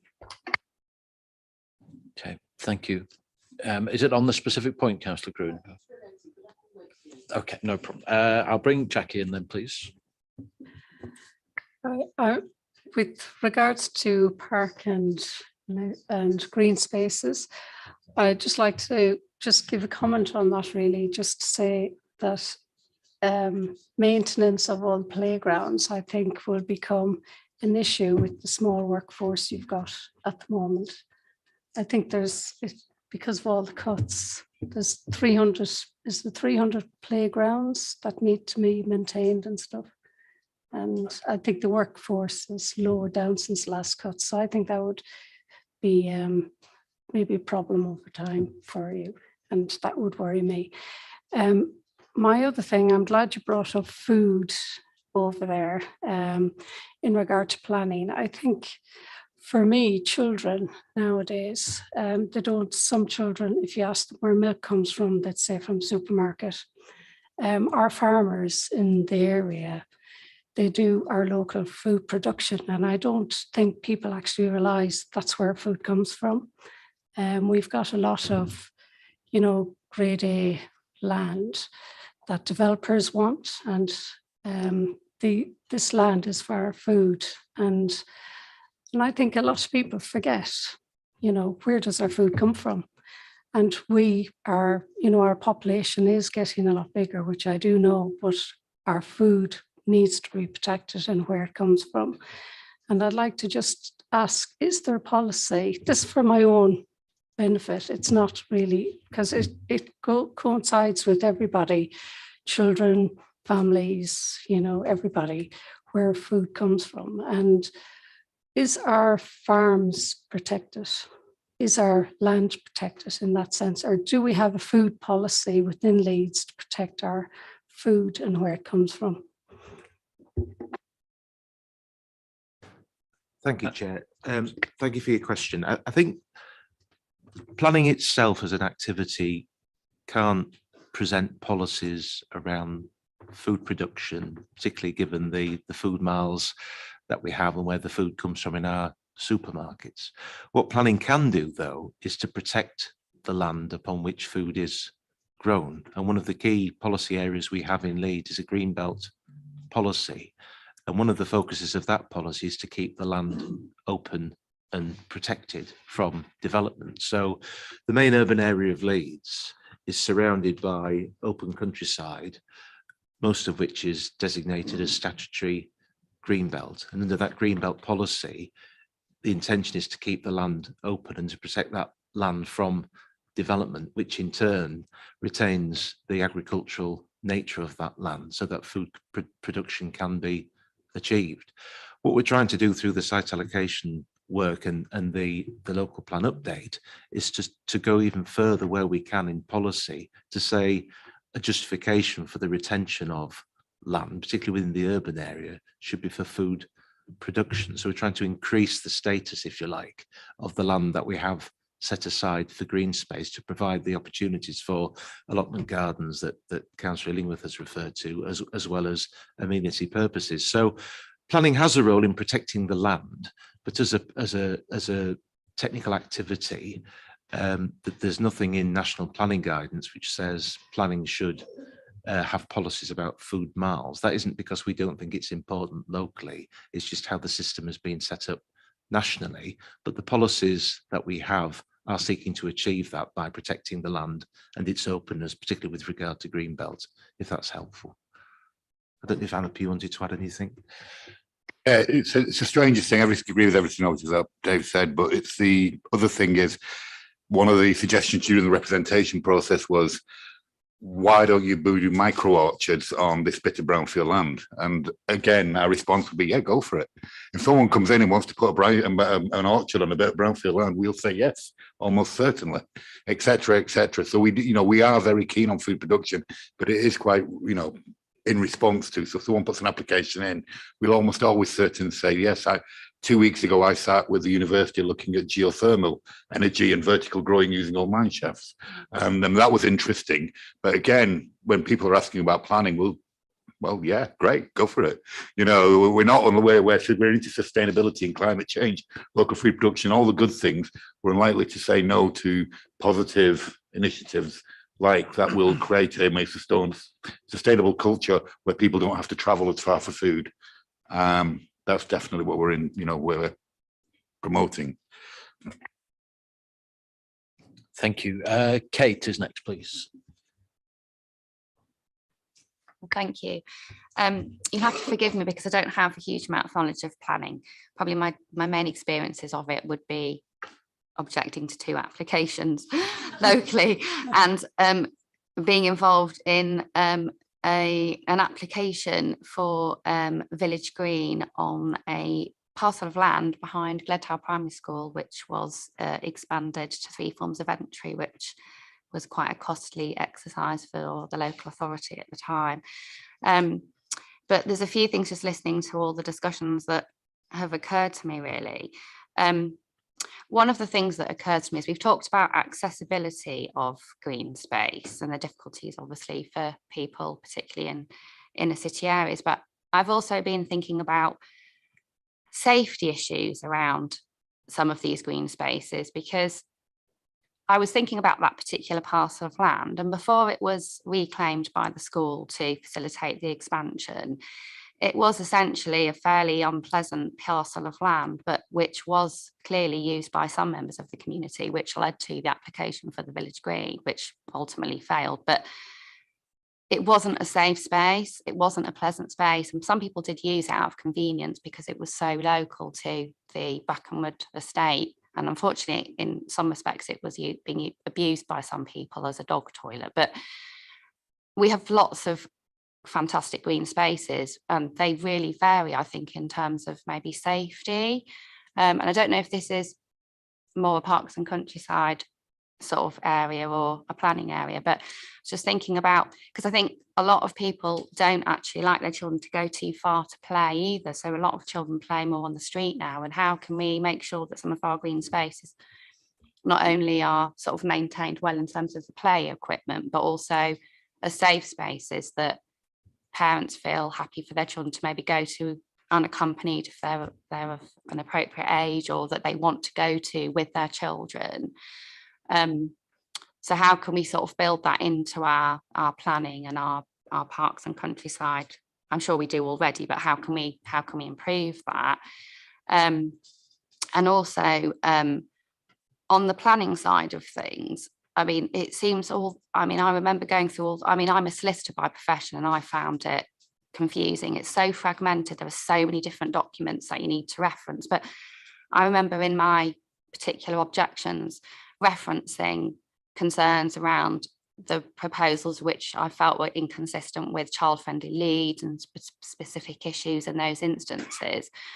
And the individual planning officers just didn't even address them in the decisions at all, as if they were just completely ignored. So it's really reassuring to hear that on a sort of strategic level, those conversations are taking place, but on a practical level, how knowledgeable are your individual planning officers when they are looking at planning applications and deciding them on some of these issues, and on taking into consideration sort of the child-friendly Leeds agenda and how that fits with the Best Council plan and all of the other policies, and actually ensuring that within their decisions they've addressed those considerations. Because for me, there was just absolutely nothing, that it just wasn't addressed at all where I felt it should have been.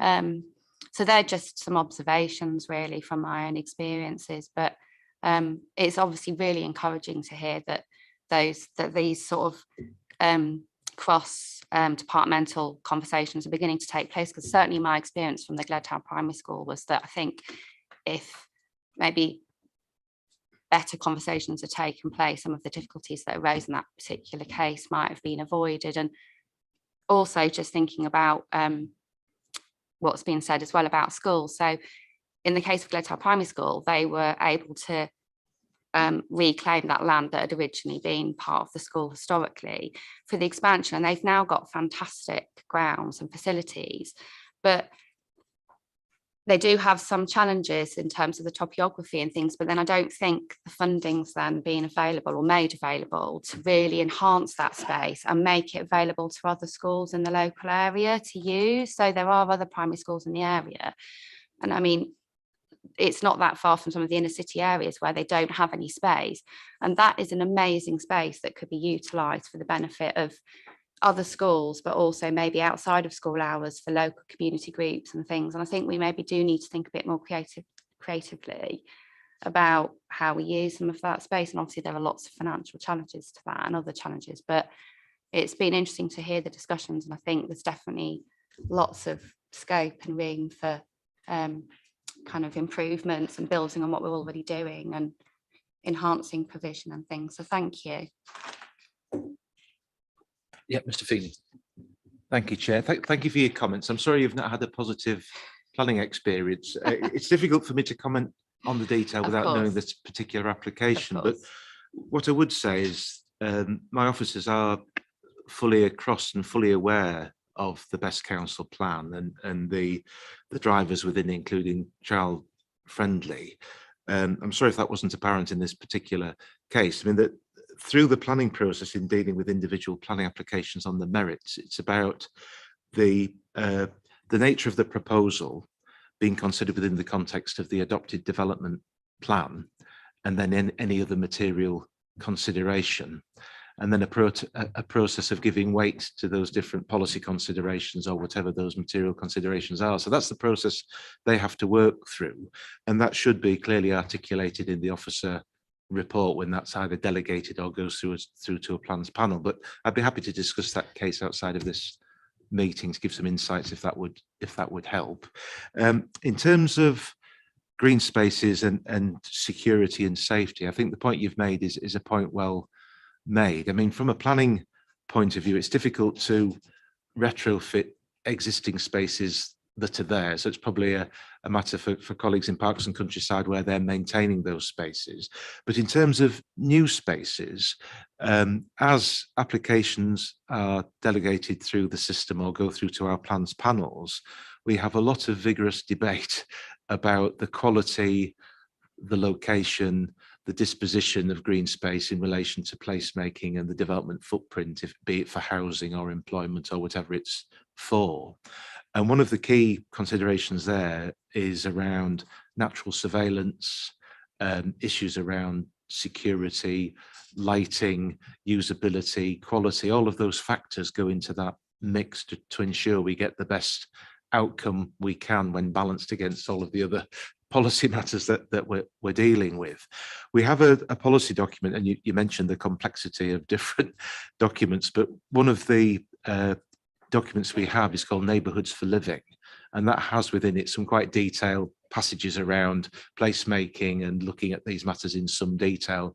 We're also working up some further technical guidance on quality as well. So there are a lot of factors to bring together, but it's certainly in the process. It isn't something that we are ignoring or something that we are disregarding as not being important, and we are trying to get the best we can. I mean, what we are trying to avoid, and I think Councillor Gruen has touched on it, is that the green spaces are the bits left over once all of the development needs have been met. And, you know, we want the green space to be usable and integral to those developments, and we want it to be sustainable and future-proofed in terms of quality of life and all of those issues. We want to leave a positive planning legacy in Leeds. We don't want to leave a negative. We'll be judged by people coming next on what we've done in the past, and we're very mindful of that on a day-to-day basis. So, you know, I'll certainly take your concerns away and reflect on that with the team. Thank you.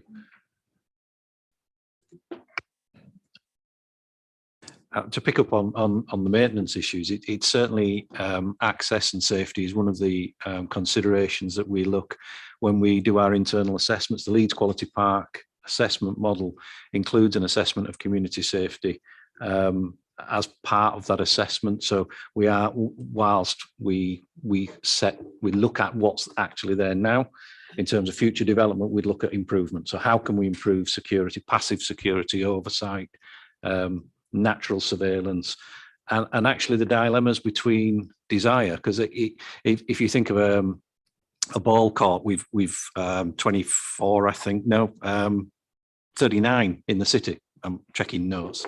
There's 39 ball courts in the city. Now those have got a fence around them, and that's great in terms of ball sports and rebound, but actually what that does is contain young people who are in there, and they tell us, well, actually we like lots of routes to be able to get out, just because they may meet some other young people who are not particularly friendly to them. So it's that dilemma between use and security and design, and it's a balancing act, and we won't always get it right, but by engagement we will improve as we go along. Thank you. I've got a quick follow-up comments from Councillor Gruen and Councillor Illingworth. Yeah, I will be quick. And I realise probably because of the people we've got here, we have focused quite a lot, almost entirely on the green space strategy rather than the whole report. But I just wanted to point out one other great inequality as we are focusing on disadvantage and on this report, is that we're very reliant, because the budget for establishing and maintaining green spaces and parks is now so diminished within the council, there really isn't enough to keep parks in the condition that they should be in. and we're very reliant on section 106. So if the area that you are in doesn't have any developments, then there is no 106 and your park becomes very impoverished. And I really feel that that is hugely unfair. And I think it's something maybe executive board members might want to take away and think about, because you know, down the road from my ward in Pudsey, they've got a smashing new play area in their park. And what constituents tend to say to us as councillors is, well, if they can do that in Pudsey, why can't you do it for us in Bramley? And the reason is we don't have any section 106. So I think we need to look at that policy. I do.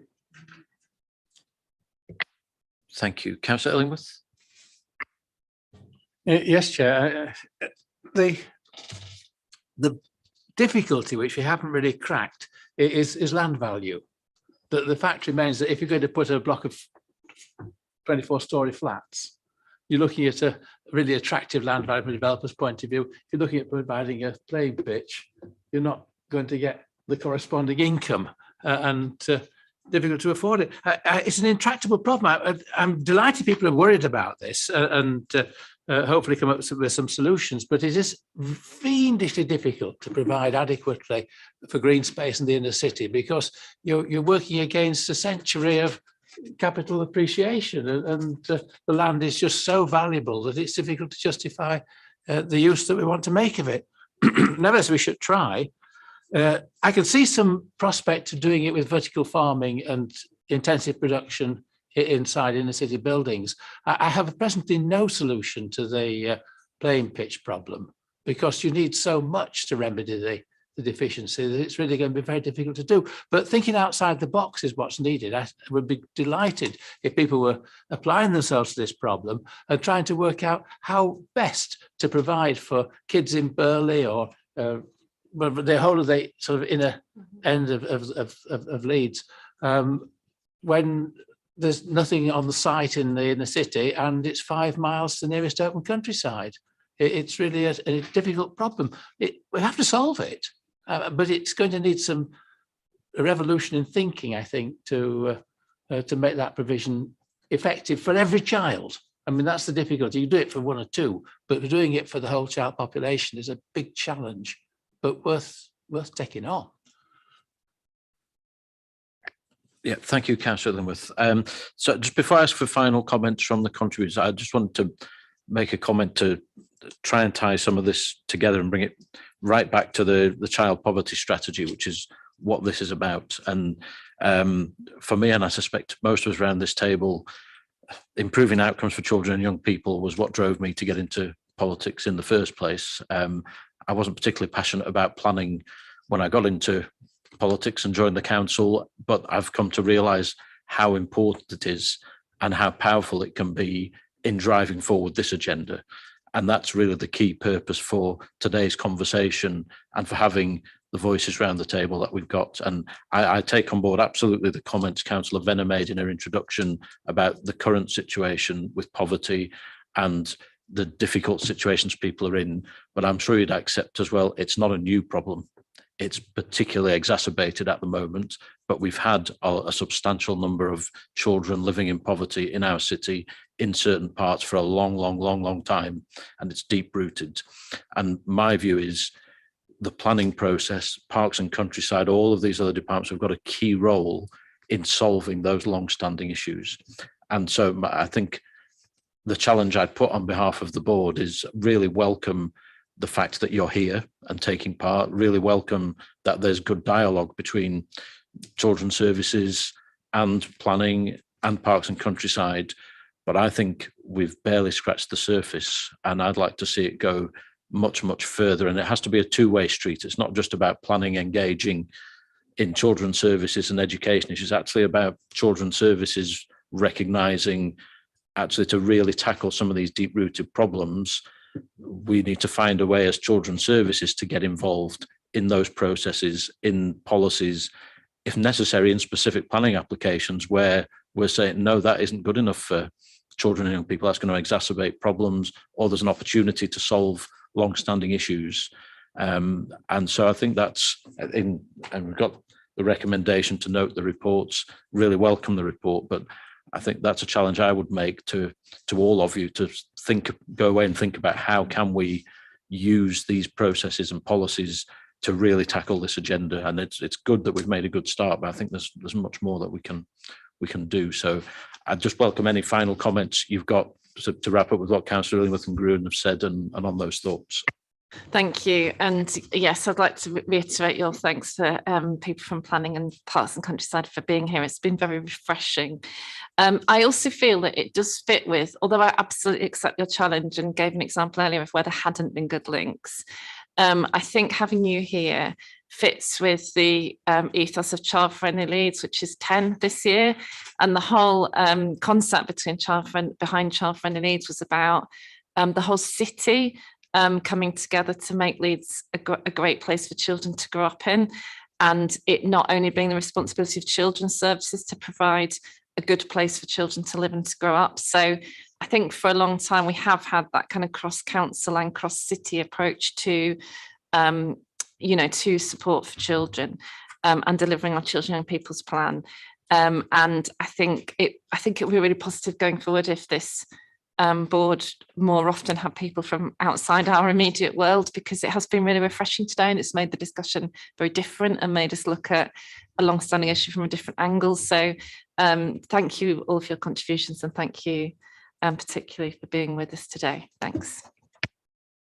Thank you. And any other, Mr. Feeney or anybody else, do you have any final thoughts you want to add? Or no, it's been a very helpful discussion for me to be part of, Chair, and welcome the comments that have been made. I mean, we do have a commitment to continued improvement within the service, and where we can, we will join up further with colleagues that's been discussed. We have a great opportunity through the local plan update, and I think a lot of these points will be reinforced through that piece of work, and I would encourage colleagues around the table to get involved with that document. It's going to be subject to a round of further consultation over the summer, and it's at a key stage once it gets to that policy stage. So I really do encourage people to engage in that process, and we welcome their contributions. Thank you. No, thank you, and thank you all again. I'm sure you won't be surprised, Mr. Feeney, myself and Councillor Gruen will continue to bang the drum at Development Plans panel through the local plan update to make sure that these issues are on the agenda. But no, it's been a really good discussion, so thank you all. So we're moving on to item 9, which is our inquiry into tackling the long-term impacts of COVID on children and families, and to get the formal response from the Directorate. I believe we've got Dave Clark and Erica Hyons joining us. So I'll just let them get comfortable. So in September last year, the board formally approved its inquiry report into tackling the long-term impacts of COVID-19 on children and families. A copy of the board's inquiry has been provided with the agenda pack as a reminder of the key issues and recommendations. The purpose of the item is to consider the formal responses that have been provided by the Director of Children and Families to the recommendations, and these are all presented in Appendix 2 of the report. So I wonder, Dave and Erica, if you'd just like to introduce yourselves first, please. Hi there, good morning everybody. Morning, Councillor Lamb. My name is David Clark. I'm the Head of Learning Improvement with Leeds City Council.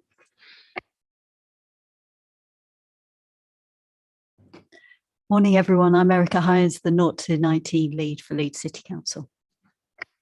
Thank you. And then if I'd hand over initially to Councillors Pryor and Venner, just if you've got any introductory comments, and I believe Julie's just going to take us through the responses. I don't have a huge amount to say, other than obviously it's an incredibly important report. While obviously we don't know exactly what will happen with this board going into the future, I think this is an incredibly important strand of work which would be important to continue. I think as a country, and in terms of serious infections, COVID now is not what COVID was, but that doesn't mean to say that a lot of the impacts are still being felt in schools, in the education service, and actually some of the impacts will be held by children for years to come. I think in schools at the moment, one of the largest issues is burnout from a lot of teachers with ongoing stress. I think particularly from school leaders who can't necessarily take a break, while a lot of COVID infections might not be having the same impact on people's health. They are having huge impacts on staff absences and trying to cover those lessons. And I know that's causing a huge amount of stress and disruption to classes. So I do think going forward, we are going to have to keep looking at examinations. I know we have for the past 2 examination periods, but we need to keep that at the front of our agenda to make sure that those are done fairly. But I will leave it there in terms of introductory remarks from myself. Thank you. Councillor Venner, any introductory remarks from you? No, as it's very school focused, I'm fine to not comment. Thank you. Thank you. And then Dave, are you Yeah, going to introduce? if I was just going to say, actually, we'd written the initial response for the last scrutiny board. And there's been a significant amount of work taking place in schools. So I think we've got to remember as well that schools are really very focused on that sort of pandemic response and recovery, and are doing an incredible job. This is about how we can support them to do that role and do it well. And I think that the report itself has helped us as a directorate really sharpen some of our responses and really put some sort of thrust into helping to move things forward. We've got a few, probably since the last report, there's probably a few specific learning improvement area parts of the report that's probably worth updating board members on, where things have moved forward a little bit further as well. So Erica's just going to pick up 1 or 2 of those points, if that's okay. Yeah, thank you, Dave. So one of the main objectives was to support pupils to recover from lost learning, and I've detailed before to Scrutiny that one of the ways of doing that is to make sure that there's really clear assessment for learning in lessons. So that's the teacher using all their wisdom, experience, emotional intelligence to pick up on pupils who actually aren't learning what they're supposed to be learning and responding appropriately. So we did have a conference on the 1st of March with 2 really high profile keynote speakers, Dylan William and Craig Barton. It focused absolutely specifically on that assessment for learning agenda and responsive teaching. It was attended by 70 delegates and we held it at Ralph Thoresby School, so all Ralph Thoresby staff attended as well. We've also got 39 primaries who are undertaking curriculum reviews, because a strong curriculum is absolutely key to making sure that pupils that learning builds on prior learning, so therefore those gaps are filled. And also the secondary traded offer is focusing on transition from Key Stage 2, so that secondary curriculum leaders are very clear about what pupils already know when they come to them, so they can hit the ground running, but it also takes into account those gaps in learning occasioned by the pandemic. So that's on the recovering from lost learning section. On the reading to learn, we're working with researchers at the University of Leeds. They will share their findings from an examination of pupils and their parents in reception at the start of lockdown. They're going to share that with parents and with schools in the form of a video. They're going to then set up a focus group and collate resources to support staff who teach reading. 102 primary schools have now booked a reading deep dive, and most of those have been delivered. And we're working with Hertfordshire Grid for Learning to target inference training for Key Stage 2 pupils who have been negatively impacted by the pandemic. So those are predominantly older pupils who can read but can't draw inferences from what they read. So 61 schools have expressed a firm interest in that. We're working with 4 in May and June, and the remaining 21 will be offered the project in September, together with any other schools that are interested. We're also supporting the Education Endowment Fund Foundation, which is working with Leeds schools with a high percentage of disadvantaged pupils. The Senate team is offering all primary schools a meeting the needs of children with SPLD and literacy difficulties training session, and 47 schools have signed up to that in total. A leaflet has now been designed about how to read with your child, and that's soon going to be distributed to early help hubs, libraries and social workers, and we plan to create a video to support that also. So there's been quite a lot of work even since we wrote the update for Scrutiny on those particular objectives. Okay, thank you for that. And Julie, anything from your perspective to add at this point?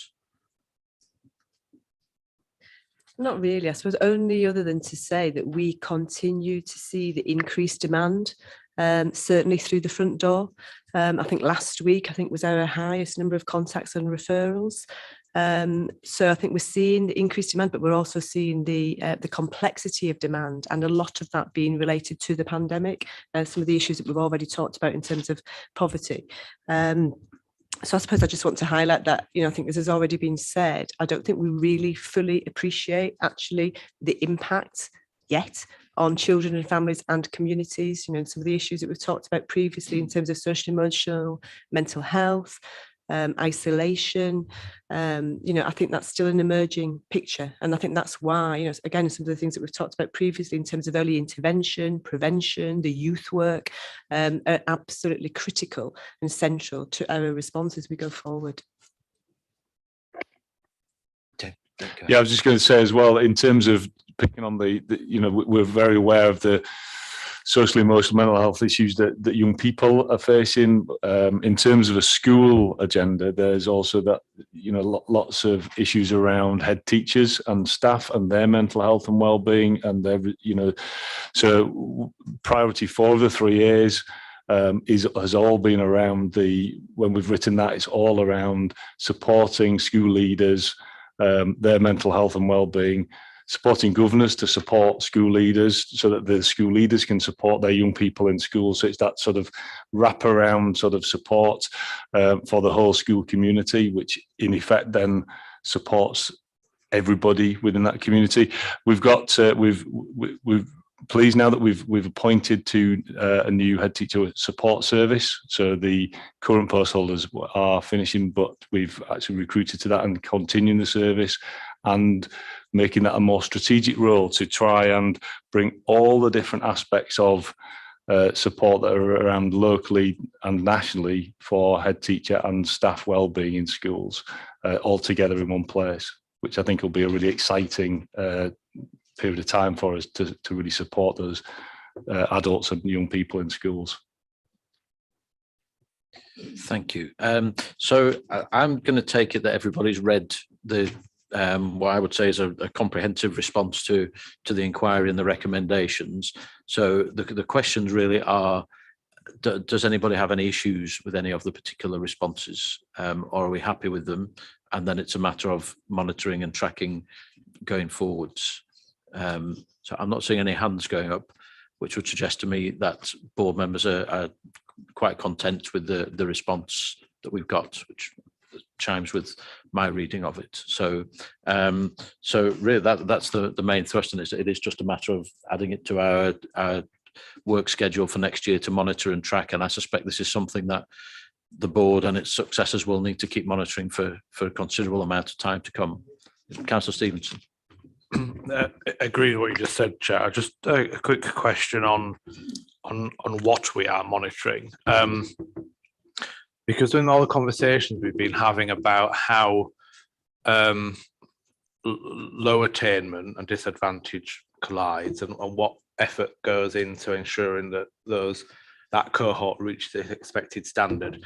But in all of those conversations, we've not really touched too much on what's happening at the top end of attainment, and those people who are obviously losing as well, not at the same scale, but people who might have achieved, for example, in SATs greater depth, but won't now. And obviously there's a huge piece of work regarding disadvantage at the top end and how the attainment's so low. So as we track all this, will we catch those students who have fallen behind what was their expected standard, which was in many ways going to be exceptional, as opposed to just those who aren't reaching the minimum standard at the, I don't want to say bottom end, but lower end of attainment? I think you make a really good point. I think we have to look at this from a long-term point of view. So I think it is possible that people who would have been in year 4 and who might have been challenging to get into greater depth may not, because of the successive lockdowns and the position in which they found themselves trying to access remote learning. But we have to look at the long-term picture, which is, and that's why we have this focus on assessment for learning and responsive teaching, so that at all times you're looking at what a pupil knows, what else they need to know, and how to accelerate that learning. So, you know, I can't pretend that there won't be in the short term gaps in learning. I think the important thing is to try to put in place mechanisms that will help that catch up over a period of time. Okay, thank you. Helen. I'd just like to raise an issue around the number of teachers leaving the profession. You know, for children to be well educated, there need to be enough teachers. And there are two groups that I see that where there's, well, that as a union we see there is a big turnover and a big exodus, and that is ECTs, so the ex-NQTs, the old NQTs. They're coming in. The government seem to be trying to recruit more teachers, and the STRB's recommendation for pay rises is much heavier in the early years of teaching to try and draw people in. But the ECT years are the new framework. You know, it's very, very demanding, and I've represented quite a number already since September of people who've already left. I mean, I will say that none of them, I'm not saying none of them have been from Leeds at all, but none of the ones I've represented have been under Leeds. And then we've got older teachers who are expensive.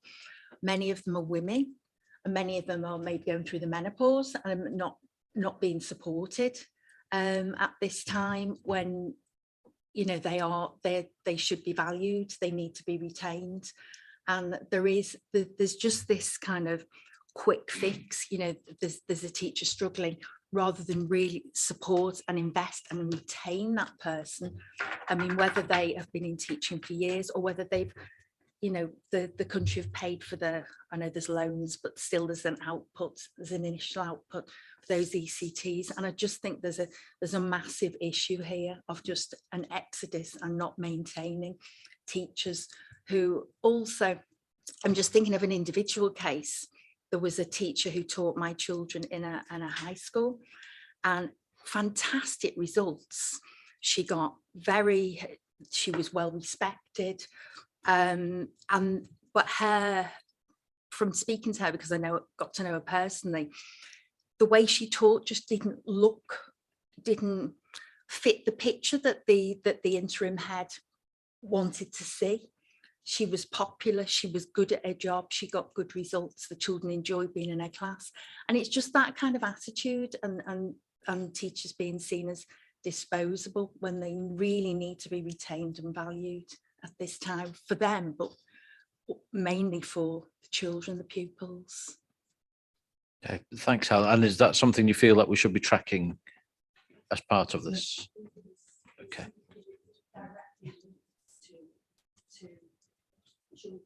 Yeah.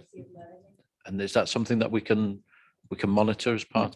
I mean, there's 2 points that really to raise with regard to the point you make. I mean, it is a huge focus at the moment, because the statistics of teachers who leave the profession after 5 years is really high, and they take with them a lot of expertise with them at that point. So this is partly the reason for the government's programme of professional development for teachers. So this is why the ECF framework was put in place, so to provide that professional development, to help with things like behaviour, to help with things like assessment for learning for the first few years, to have a mentor who provides the time to talk to you, and then to have those sort of further development opportunities with the national professional qualifications. So that is a kind of national strategy, if you like, to retain teachers. In Leeds, we have been focusing very much on workload and on well-being for teachers. So the last Primary Head Teachers Forum, which took place last week, we had a focus on well-being, and it was introduced by a head teacher, and we asked other heads, what were they doing to promote teacher wellbeing, and they shared a lot of really valuable ideas. But that's something that we're continuing to focus on. I mean, some of it, say in primary, is just moving a teacher from having half a day's PPA, which is their planning preparation time, which happens once a week, and might be a half a day, to allowing them to have 1 day every 2 weeks that they can actually have at home and just have that sort of detox, if you like, or the ability just to get on and work at home without being disturbed all the time. So it is something that we're focusing on, and you make a very valid point. Okay, thank you for that. And if we can make sure that's something that's included in the monitoring going forward, please, Councillor Pryor. Just to add to that, because I think it's important to note, the trend of more and more teachers leaving after 5 years in the profession was a trend that was increasing prior to COVID. And actually, so this isn't something that's happened because of COVID, but it's been accelerated by it and exacerbated, like with many other issues in all areas. I do think there is a national problem, and we're doing what we can in Leeds, but I do think it'd be something that would be really valuable for the board to keep an eye on as well. Thank you. I've just seen a flurry of hands. If I can really stress, any comments should be about what we're talking about, which is the response from the directorate. So as much as I don't like to style, I'm also conscious of time, and Councillor Pryor and Venner won't thank me if the meeting runs into the cabinet at 1 o'clock. Well, yeah, I thought you might like a sandwich before that. So if you do have a comment, if you put your hand up, if it's not to do with the directorate response to our report, then just let's move on. If it is, that's fine. So Jackie is next, please. You were talking about deep reads of all the children, which I think is a brilliant idea and everything else. But I was just wondering what, in relation, was it 106 schools that took part? Was any of them academies, or what's the, are academies doing Sorry, something Jackie, else? which bit of the response are you wanting to link this to? Sorry, it was just with deep reads. I was just wondering, you know, like with all the schools in Leeds, are the deep reads, are we getting a variety of schools, or is it just which bit schools of the within? response to the report Oh, are you not? Are you wanting to? I think it's the reading to learn It's bit. the Is reading the to reading to learn. learn bit? Okay. Sorry. If I just pick that up, we've got about 100 primary schools that have had that. The offer for a deep dive, which I think the information that we're getting from schools is that they're finding that massively useful to really sort of get under the skin of what's going on about reading within that school setting, and the schools have found it really valuable. Those schools that have been inspected post a visit have found it useful for their Ofsted preparation as well. The offer's there for academies. So far, academies haven't bought that, but what we've said as part of that 3 years plan, that reading plan, is that we want it to be available to academies. Academy chains probably have ways of doing those deep dive type activities themselves, but we want that offer to be there. So we would make that available to them if they needed that. Okay, so again, when we're getting tracking responses, if you can keep that in mind and share that information, so we can see which schools are taking it up and whether that's academies. And I think that was the point. Councillor Stevenson. Okay, and Kate, please. Just quickly on the recovering from lost learning, we've talked a lot about sort of obviously teachers, the stress on teachers and staff, and a lot of people leaving. Historically, I think more before the pandemic, schools used volunteers a lot more, and obviously that was not really possible in the pandemic. But can schools be, I know there's quite a lot of red tape around that in terms of safeguarding, but how much can schools be supported now to begin to sort of maybe utilise volunteers more again, to maybe fill some of those gaps? Obviously not completely, but to assist. I think as schools, as pandemic restrictions lessen, I think schools can start to, and I think that's what we're seeing, is that schools are starting to operate more normally. And actually, you're absolutely right, those utilising people when they can, when there's less restrictions coming into school, visitors, all those activities is really important. So I think we would be encouraging schools when they can to start using all those opportunities, and parents coming in and so on. But I know that's been really difficult over the last couple of years. It definitely needs to happen again now, and schools need to encourage it. I think some schools are a bit more risk averse and others are out of that. Yeah. And really need to Yeah, and Yeah. And I guess, you know, lots of schools still having to manage all the pandemic risks at the moment. You know, it's not for many schools, you know, for our schools, they're not out of that yet. Still having to deal with like staff absences and stuff. So there's still head teachers are still having to operate within that sort of managing day to day often, at the same time as trying to do the recovery. But I think through our briefing networks and through our head teacher forum meetings, that's certainly something that we can be picking up of how we support schools to do that. Thank you. Celia, final point to you, which I'm sure you're going to assure me is linked to the report, not a general comment. I can refer to the actual paragraph. If Go for it. Chair. Yeah, it's page 81, Chair, and reading to learn, third paragraph down. Yeah. I want 10 out of 10 after this. The key stage 3 offer to secondary schools about, well, basically comprehension. I know it's only February when it was offered, but is that being taken up? Because I think at that stage, having worked in this area in high schools, it's quite an entrenched difficulty. So it's very significant and needed in order for pupils to really have any chance in their exams. And although they're not everything, that's what they appear to be these days. And can you just tell me then, together with a session on disciplinary literacy, it sounds intriguing, but I've no idea what it is. Yeah, I'm happy to answer on that. So disciplinary literacy is basically the literacy per subject. So, for instance, what literacy might look like in English is different from what literacy might look like in science. But you would actually make a feature of literacy aspects of science. So what we do is encourage teachers through disciplinary literacy to look at etymology of words, which might help them understand where the word came from, but also what it actually means. So photosynthesis, if you broke that down and the various Latin parts of it, you would actually probably remember what part of what the scientific process was. And there's also issues where you have to look at the difference of words, because they might mean one thing in one subject but a completely different thing on another subject. And it's also to do with introducing academic texts within a subject, so that not all subjects think that the preserve of literacy rests with English or even history.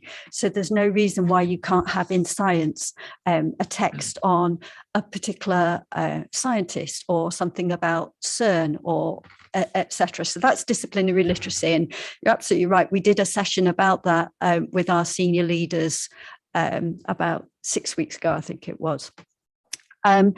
Unfortunately, I did check on the figures of for this, and we've had no uptake at the moment at all. We are going to revisit it.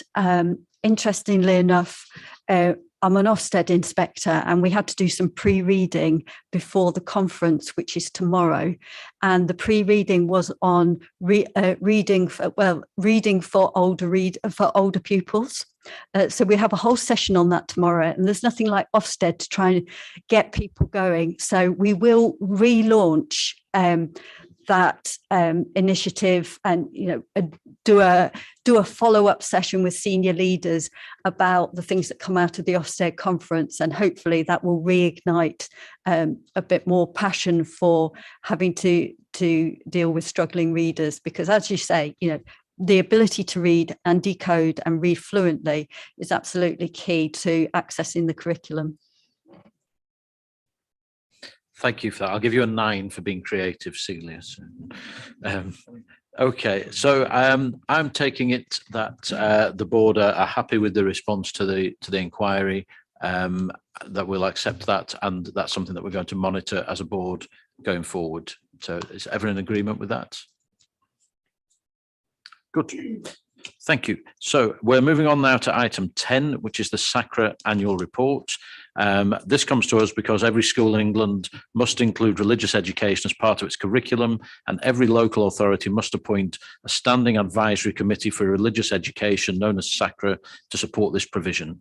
The purpose of the item is to present the latest annual report of SACRA for the board's consideration. So I don't know if Councillor Pryor's got any initial comments before Dave and Erica do an introduction. Again, not a huge introduction. I think just want to put on record my thanks to SACRA. They do an incredible job. I think particularly over the pandemic, they've had a difficult time as they advise on elements such as collective worship. Obviously, that's been very different for certain communities over the past couple of years. And also worth noting that while it's not part of their compulsory statutory role, they also seek to support all schools and academies with their agreed RE syllabus, which I think is fantastic work, and they're really a real asset to the city. I'll leave it there. Yeah, actually, despite the pandemic, it's been a really successful year for SACRA. The Leeds SACRA now works closely with the 4 other West Yorkshire SACRAs, and the chairs and vice chairs meet not weekly, regularly. As Councillor Pryor alluded to, the locally agreed syllabus, which we call Believing and Belonging, was updated and is now used across 4 West Yorkshire authorities. We employ 2 RE consultants for a total of 40 days per year to support SACRA. These consultants also carried out a range of traded and non-traded work. So that includes supporting secondary RE teachers in our networks. The consultants also go into schools and offer advice to leaders of RE, and they've recently conducted a survey into secondary RE to ensure that all schools are satisfying the requirement to teach RE to all pupils right up until they leave. There's also a termly primary network and a day course for new RE coordinators. A successful series of webinars on subject knowledge of world faiths took place in the summer and also included guests from faith communities. These were held in cooperation with partner local authorities. Primary schools from Leeds and Kirklees participated in an online interfaith conference.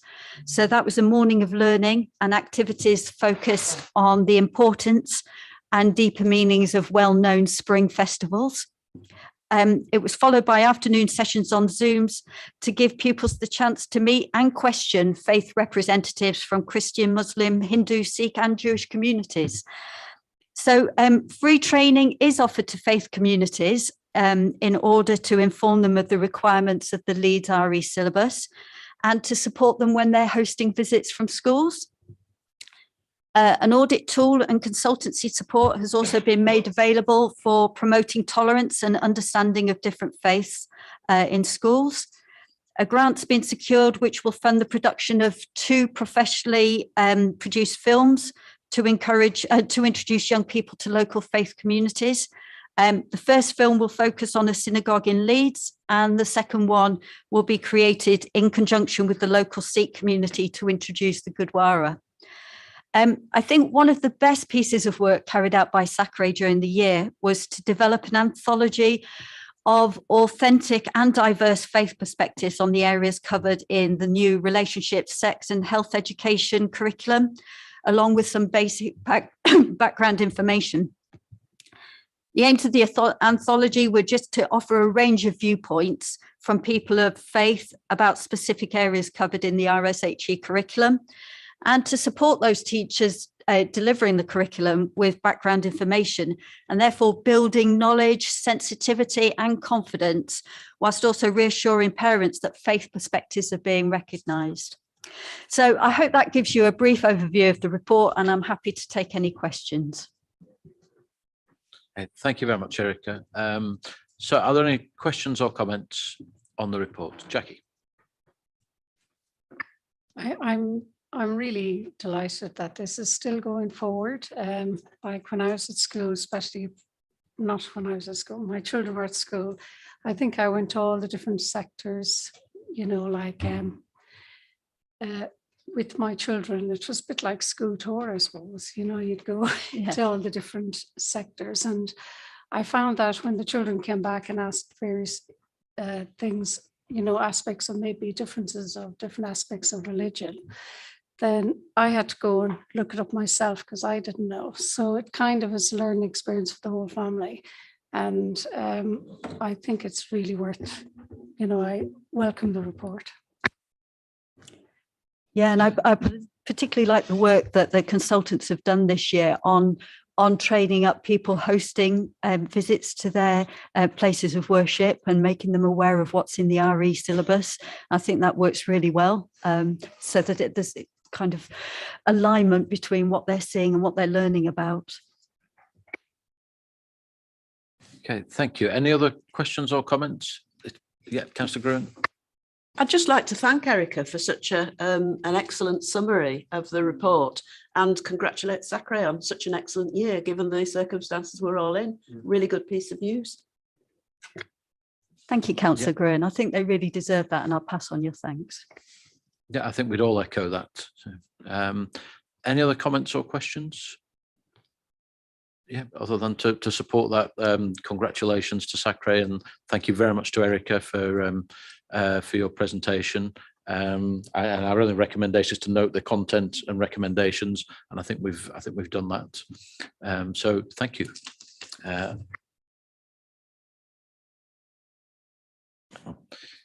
I'll get the hang of this eventually. Another 15 years or so. So item 11 is the work schedule. So if I can hand over to Angela to talk us through this, please. Thank you, Chair. So this report relates to the board's work schedule with the latest version set out in Appendix 1 for members' consideration. Reflected in the schedule, you'll see that it is proposed that an additional meeting is being held in May to allow this current board the opportunity to receive an update on the local review of the notifications process that was referenced during the board's February meeting, which hopefully will be able to include details of the findings and recommended actions that are stemming from this review work. And the proposed date for this meeting is Wednesday, 11th of May at 10 o'clock. So I will be circulating an invitation in that respect.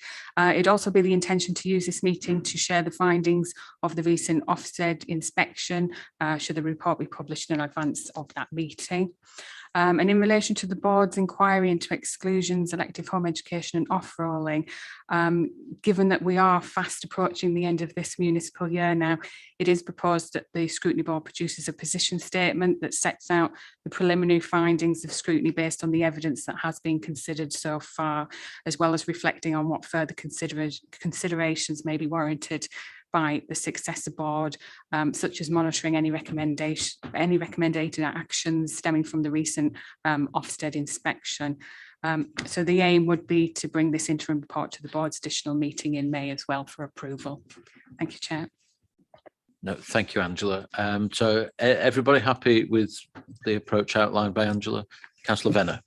Yeah, Chair, I think Tom Reardon's written you an email. I think it's come out either today or yesterday. The Ofsted report was going to be published on the 19th of April, but they've made a decision not to publish. All the reports that were due to be published in PERDA have been delayed. So it'll now be the 9th of May. So it'll just be before that meeting. So that's really good timing.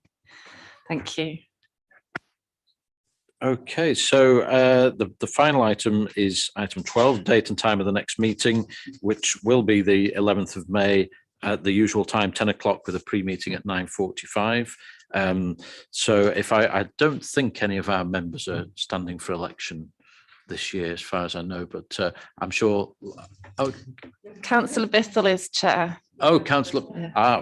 Well, we send them both.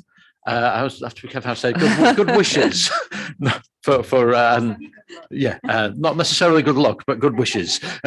Well, I hope everyone has a successful time over the next month or so, and let's move on. See you in a month. Thank you.